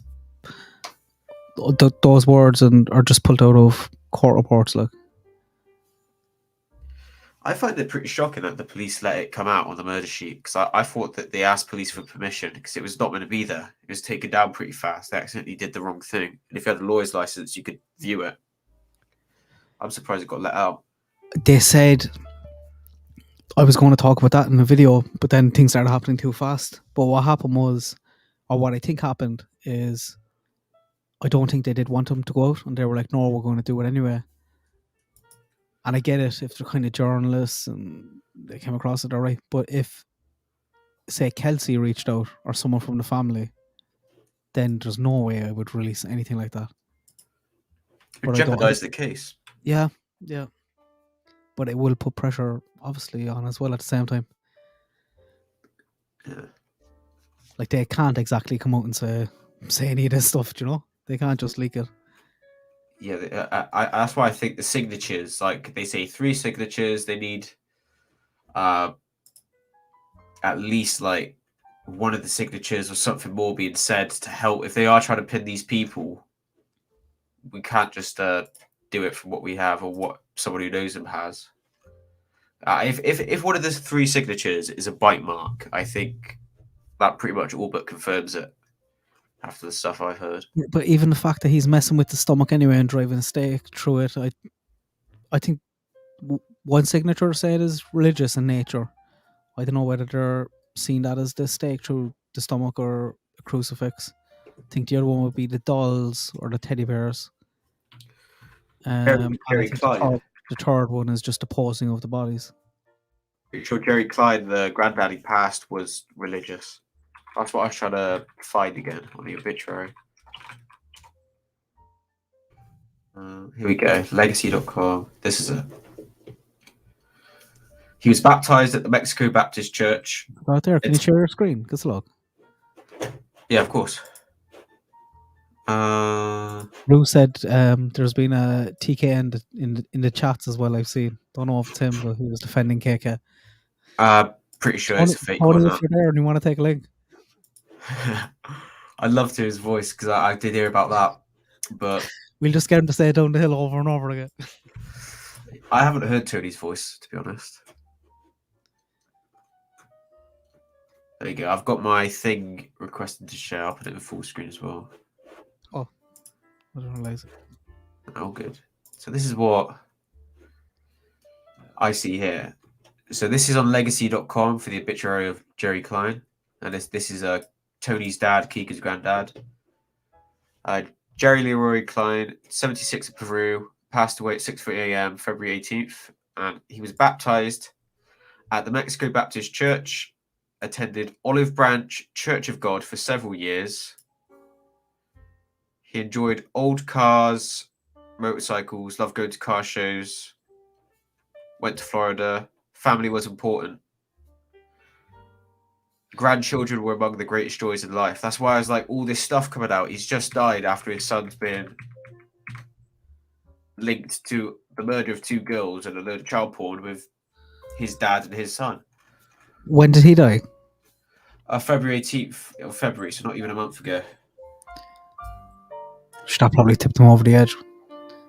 Well, Interesting that he's interested in Carousel as well, and yeah, Jerry's Tony obsessed. wasn't. Kegan wasn't. Tony Kline is obsessed with cars. His Facebook was mostly car racers. Again, that fits the profile more of Anthony Shots. They were touching on that, being like, look, the personality of Shots is obviously not like any of them, but more like Tony than it would be Kegan. Here we are. Jerry A. Kline is Tony Kline because Tony uses his middle name, but he's also named after that. So Jerry Jr., the junior version of him, is the one who most likely participated in child porn with his son and Jerry's grandson, which is kind of sad. And he dies right in the middle of all of this, February 18th. I'm finding it very hard to have any sympathy for him, to be honest. I just don't know. I wonder where Tony got it from. I wonder where Kegan got it from. He got it from Tony. So, I think because it's quite hard to say, because I'll tell you what, I'm nothing like my old man. My old man was a very nasty guy, and I'm pretty much the way I am is I try to be the complete opposite of him. So I can't say anything about Jerry because I don't know for a fact. But I think Kegan has definitely got it from Tony, for sure. But I can't say anything about the granddad. I just feel he's passed away in the middle of all of this. It's like the Queen of Prince Andrew. She's near death's door. Her husband's just died. Her son's a nonce. All this stuff. I do feel for the older people like him. But yeah, so that's him. Here we go. Kegan Kline. But they spell it with an A here. So Jerry Anthony Kline, Kegan Kline.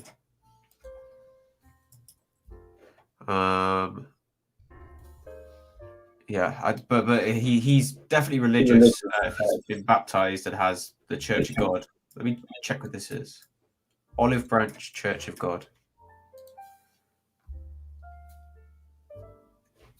No, that's England.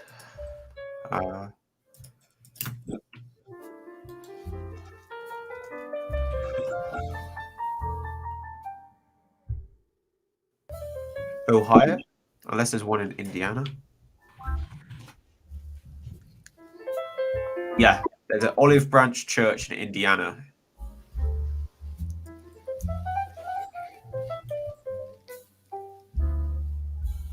Does it give a location here? Here we go. send him a message there, ask him to know Tony. Yeah, do you know Tony? Do you know Kegan? Jerry? Let's see where this is compared to Delphi.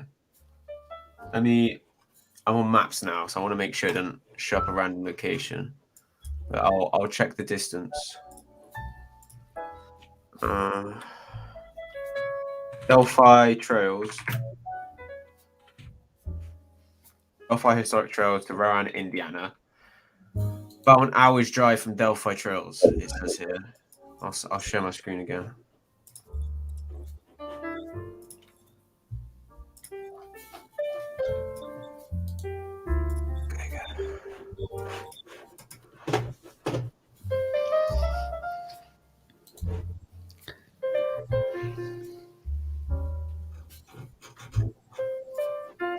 So it's very close to Peru where they are and were.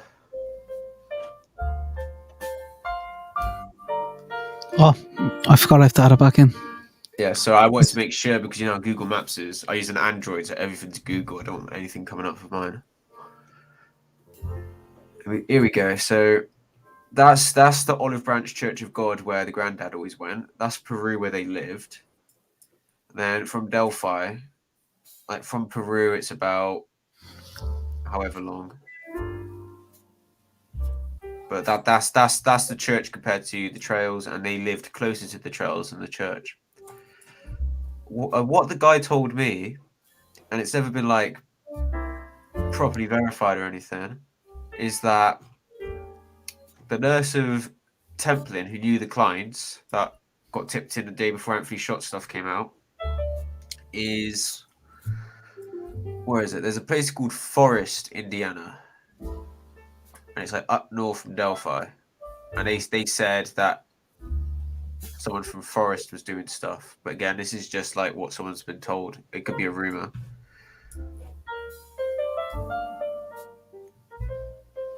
There's so many little places in Indiana that it's hard to find. They have mad names though. You see Egypt, Delphi, Buffalo. Where's Forest? I'll try search up here.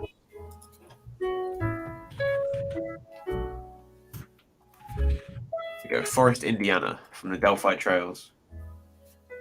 Oh no, Forest is here. So that's right below Young America. So everything that's been said about it is all very close. Like the church is up here, Peru's there, Delphi's here, Forest is there, Young America.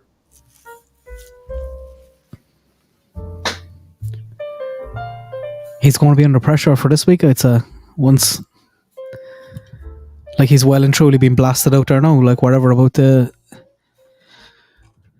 rumors and people talking about him online and stuff like that, but like everyone in the area was following the case, you know. Yeah. Like I wouldn't be surprised now the fact that his name is out there if we get some more stories or some more not necessarily related to Delphi, but some more people who he battered in the past or kids that he might have stalking. I really hope there weren't other victims, but I'm sure they've looked at similar cases. I know that Evansdale is brought up a lot. Whereas I didn't realize how close they were, Iowa and Indiana. Forgive me, but I thought Indiana was always the bottom left, not like top right of America. So I feel like an absolute donut. I didn't realize it was up here. When I zoomed out, I was like, hang on, Canada's there. But I never realized how close Iowa and Indiana were. I always assumed that Iowa was where it is and Indiana's like down here. For some reason, I must have got Arizona and Indiana mixed up. But I know that Evansdale gets brought into the equation a lot because of the dates, 2 little girls, all that. What's it? Crime Dive, who was here earlier, was he did an interview with one of the parents of the girls from Evansdale. Yeah, and I was had a small account. They didn't get much back from that because it was a long time off before they found them, wasn't it? Like they were out there a while. Oh yeah, the Evansdale girls are out there a while, but it was, what was it, like what was it? The days were like swapped. It was like the 7th. I'll have to double check. I'm not sure about all that stuff. What like but like I do think that, or at least I did anyway, that like I don't think you're going to make your debut into the murder scene by killing 2 girls at broad daylight at 2 o'clock on a Monday. I think that's someone who's done it before. Yeah, definitely confident to do 2 little girls as well.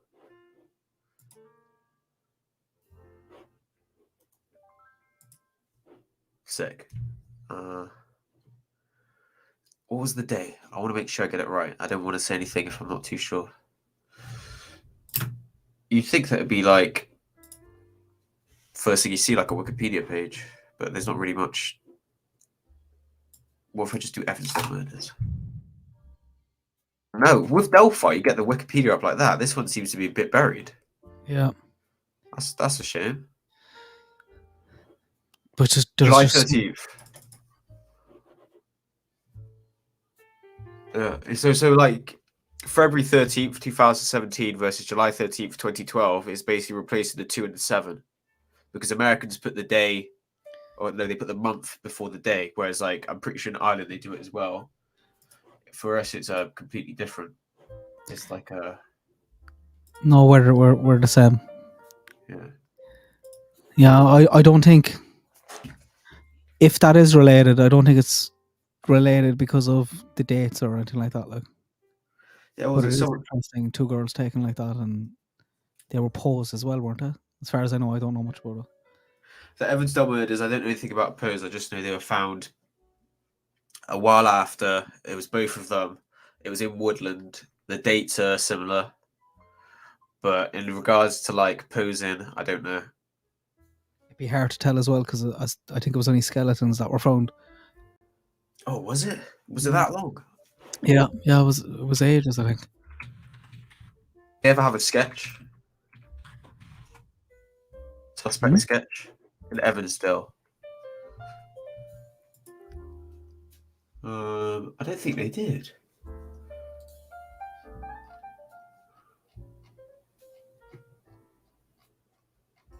Oh, here we go. There was a sketch the week after Evansdale of an attempted abductor.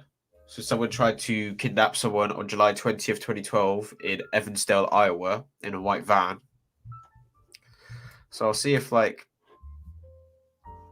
maybe that looks similar. I'll take that and the new Delphi sketch. Put it next to each other. See if there's any. So I didn't know that Evansdale had a sketch. As I said, it's one of those that I have. I need to look into Summer Wells. I need to look into Evansdale. It's like the two that I always fall back on. Here we go. I'm looking forward to hearing back from the friend who told me about stuff before because what she said is quite relevant. Yeah, and she's genuine, is she? I found her from Kegan Kline's friends list before it went got hidden, and I messaged a lot of people, and she was like, before I did anything, I'm like, would you be comfortable talking to me and like me trying to find out some stuff about Kegan? And some of them didn't message, some said I don't want to talk, which I accepted. But she was more than happy to help. She wanted to find out. She like didn't know much, but then she said this is really weird because Kegan did this before. And at the time, it was just kind of taking her word for gospel, but now it's like lining up. So it's like she has no reason to lie either. She's asking me questions. If she came from the list anyway. I got off the friends list, or like one of his likes on a post. I didn't find her any other way, but she doesn't. She's spoken on voice before, but she doesn't want like a name or face being put out there. It's understandable.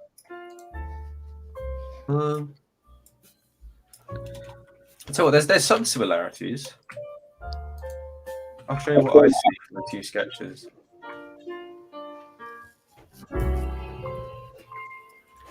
I didn't even know there were. This isn't Evansdale specifically, but this is an attempted abduction a week after.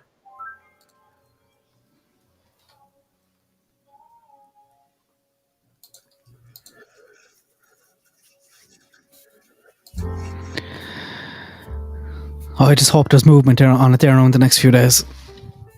Bit of pressure, a bit of heat.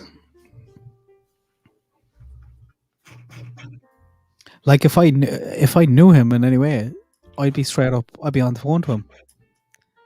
Like I assume the friends that he does have to talk behind his back. I think someone else spoke to someone who worked with Tony. Said that he was very weird. But that's pretty much all I ever saw. I think that was off of a Reddit post where someone scribbled the name out on that. Was it on a Monday, July 13th? The same as Evansdale? It was on a Friday, Evansdale. So that's not Monday.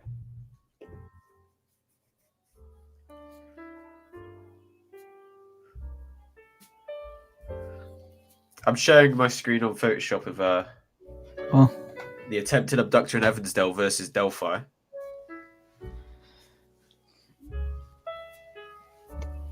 I don't know. It's hard to tell the sketch. I'm after seeing the sketches now from Delphi so many times. But I do think Tony looks like Bridge Guy. Yeah. And he's got the small face. You know, like this is like a big head and then a small face. Tony's got the small face, but he ain't got that curly hair. I get loads of people tell me I look like this because I got the curly hair. We'll start tipping you in there, though. I've had people say I look like it, and I had someone accuse me of it. And at the time of Delphi, mate, I was like a 15-year-old, and I've never been in America, so good luck. I got it on my first Delphi video because I was talking about the crime scene. I was just out with the dogs, but someone thought that I was walking around the crime scene, and they were telling me in the comments that they thought it was me.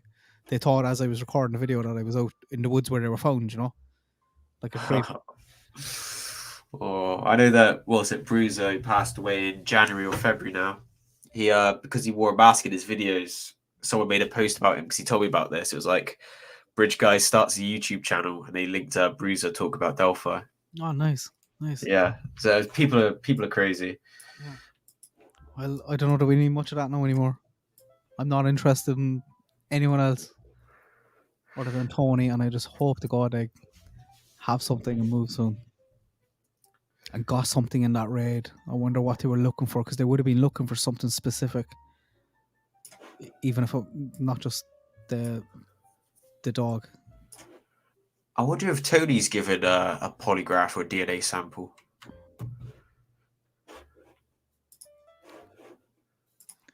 I'd love to know, like, what way, how they'd have ways.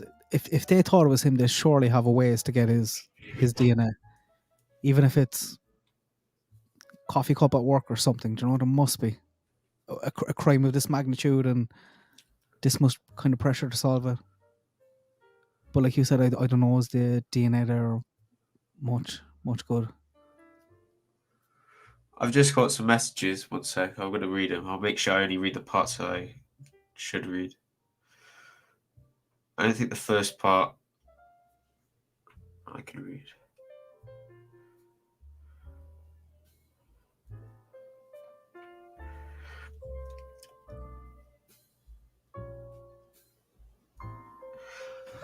I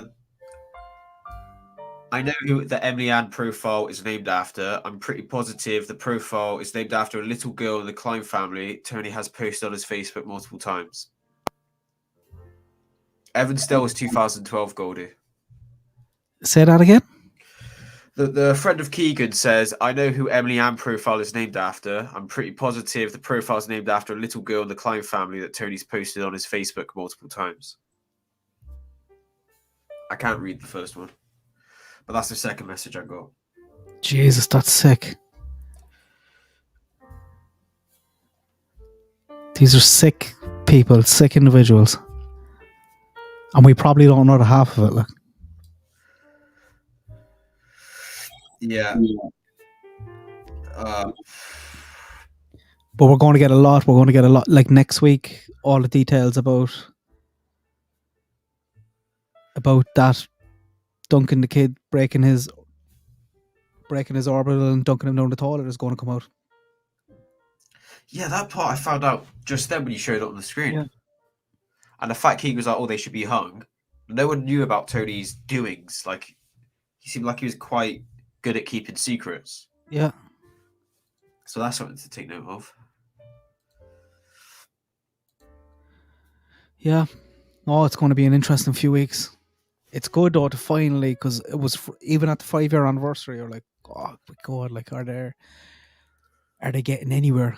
Have they been doing anything for the last few years? At the 5-year anniversary, when I like watched the news articles, watched the interviews, I was like, they got nothing. And then after it, all this Tony and Kegan stuff, I kind of take that back. And like even going back now, some of the press conferences are a small bit different now as well. Changing into sketches, were they going from Kegan to Tony? Or Tony to Kegan? When he starts talking in some of the press conferences, he's like, what's the missing piece? He's like, we just need one. Watching it now, it feels like he's talking about Kegan turning or one of them to turn. The last one, he was saying, we know a lot more about you now. Yeah. They know. Have you seen the photo? I think it's of Tony. All this ski mask stuff. There was a photo of Tony Kline or one of his friends in a ski mask. Fig had it in his thumbnail. I'll try and get a screen grab. Oh, really? Yeah, and they found this. It was posted to a Facebook page. there you go. Like, do you know, this is what I mean. All this stuff now is going to start coming out, and everything will start lining up. It already is. It's scary. It's scary, but it's good. It's good that it's coming out. It's just a shame 2 girls had to die and 5 years had to pass for it to have anything come from it. Yeah, and I just hope, and I don't think it will, and I don't think Doug thinks it either, but if this goes to trial, which I can't see them having strong enough evidence for someone to plead guilty, it's all going to be out there. Everything is going to be out there. It's going to be awful for the community, for the family to have all those details out there. And I know we just, because we follow the case, we want them, but I'd rather not for the sake of the family. Yeah, I think the family have to. It's a trial. Like, there's no option but to put it out there. Like, if they have to hear about it, I think in a courthouse is probably the best place when a conviction's about to happen. I don't think people online should be the ones to break news. Not even like law enforcement's bad enough, but like I don't know, all of that. Will Graham, who was in your chat, posted a video about it. I think it's Tony Kline's friend in the ski mask. So I'll try and screen grab it now because I see it on my phone here. So props to Will Graham. I can't see him in the chat there, no. Sorry. He was at the very, very start, I believe. Here we go. Tony Kline's nephew. That's someone that people are looking at as well.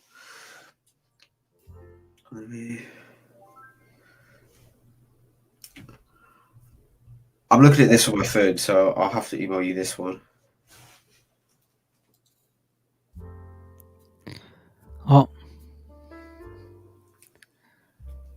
Oh, I have some angry emails from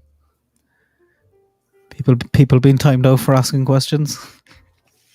Yeah, I saw that at the start. Someone was timed out, but then they were rude. So I don't even know what they asked.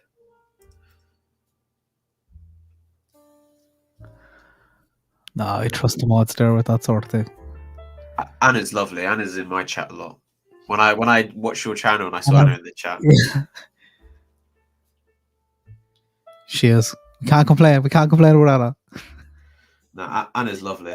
She's very sweet. What gets me, Rue was saying, what gets me is how does he recall what him and his dad were doing that day? I can't remember what I did yesterday. Yeah, I know. Prince Andrew thing. I agreed with him though. At one stage, he said he started pushing back on the investigator. He was like, "If you ask me what I did last Monday, I don't know." I'm like, "I don't either. Can't remember." But then they asked him about other details, and he remembered them exactly. So he was kind of picking and choosing what he wanted to remember.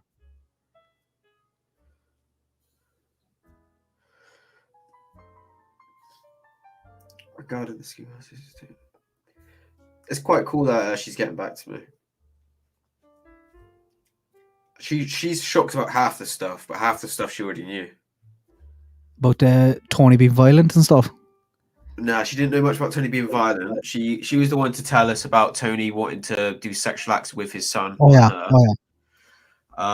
She just told me that she's pretty certain Emily Ann is Tony's niece. And there's a picture of Emily with Tony's dad, Kegan's grandpa, so Jerry who passed, probably about 9 or 10. He has several pictures of her from 6 and under. So regarding the 3 to 5-year-old stuff, that's kind of scary.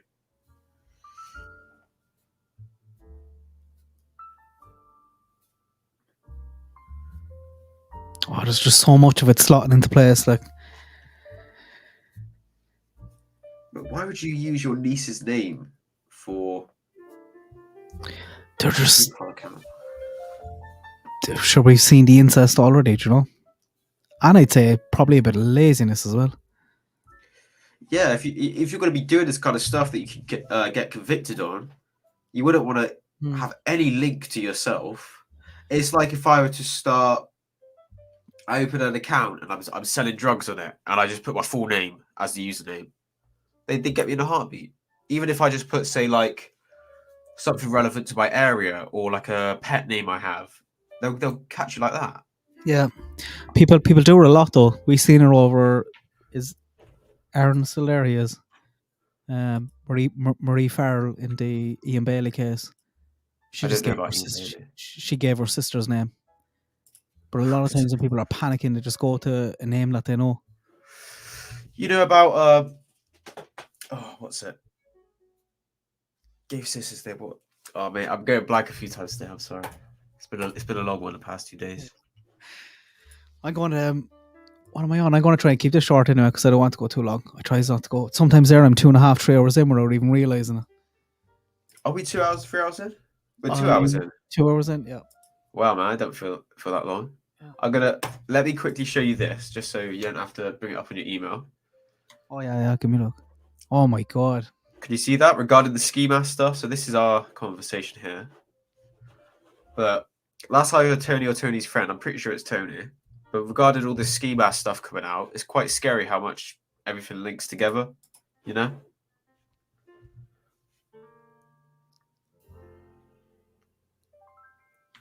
That's just what I want to share.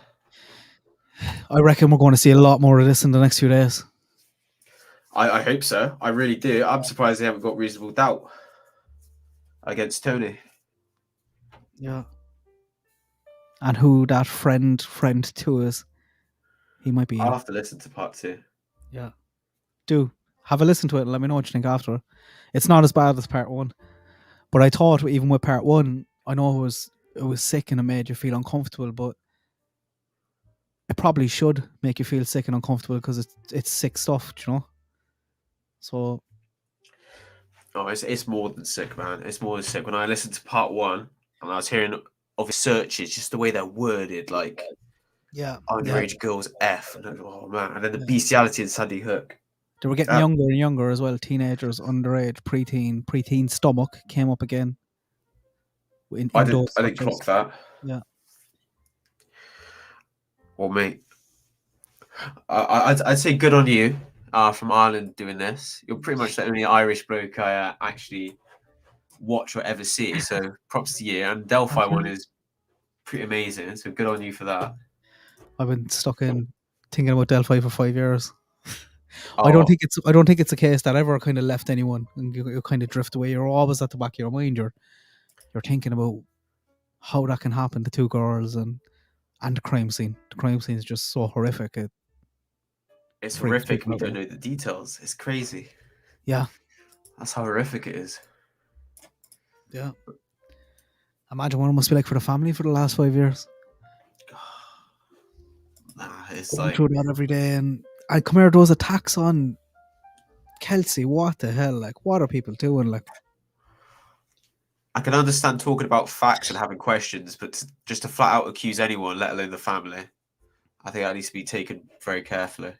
It happens all over. Even I was on another stream today. We were talking about Michael Vaughan, a missing child, and parents have nothing got to do with it, and they're just getting attacked and dragged, and people recording conversations behind their back, and they're going through hell. And then we have everyone online just making it a bit worse. It's very easy to think you know best, but that's why you got to look at it from all views, open-mindedness, third-person perspective, and just be a bit like careful and empathetic, stuff like that. It's the people who, even in that case, the mother was on my channel leaving comments, and people were going on attacking her then in the comments. Not attacking her, but being like, you need to tell your husband this, or you need to cop on. I was like, she's now getting a notification on her phone and she's going about her day with this vile stuff that people are saying to her. Yeah, no one online has the right to dictate anything to the victims. Yeah. No right. Anyway, guys, thanks so much for joining, everyone. Thank you for having me on as well. That's quite nice. I appreciate that. Yeah, anytime. And email me, message me, do whatever you want, mate. And I appreciate you for this. So thank you. Yeah, does no bother. So we'll chat about Delphi again sometime.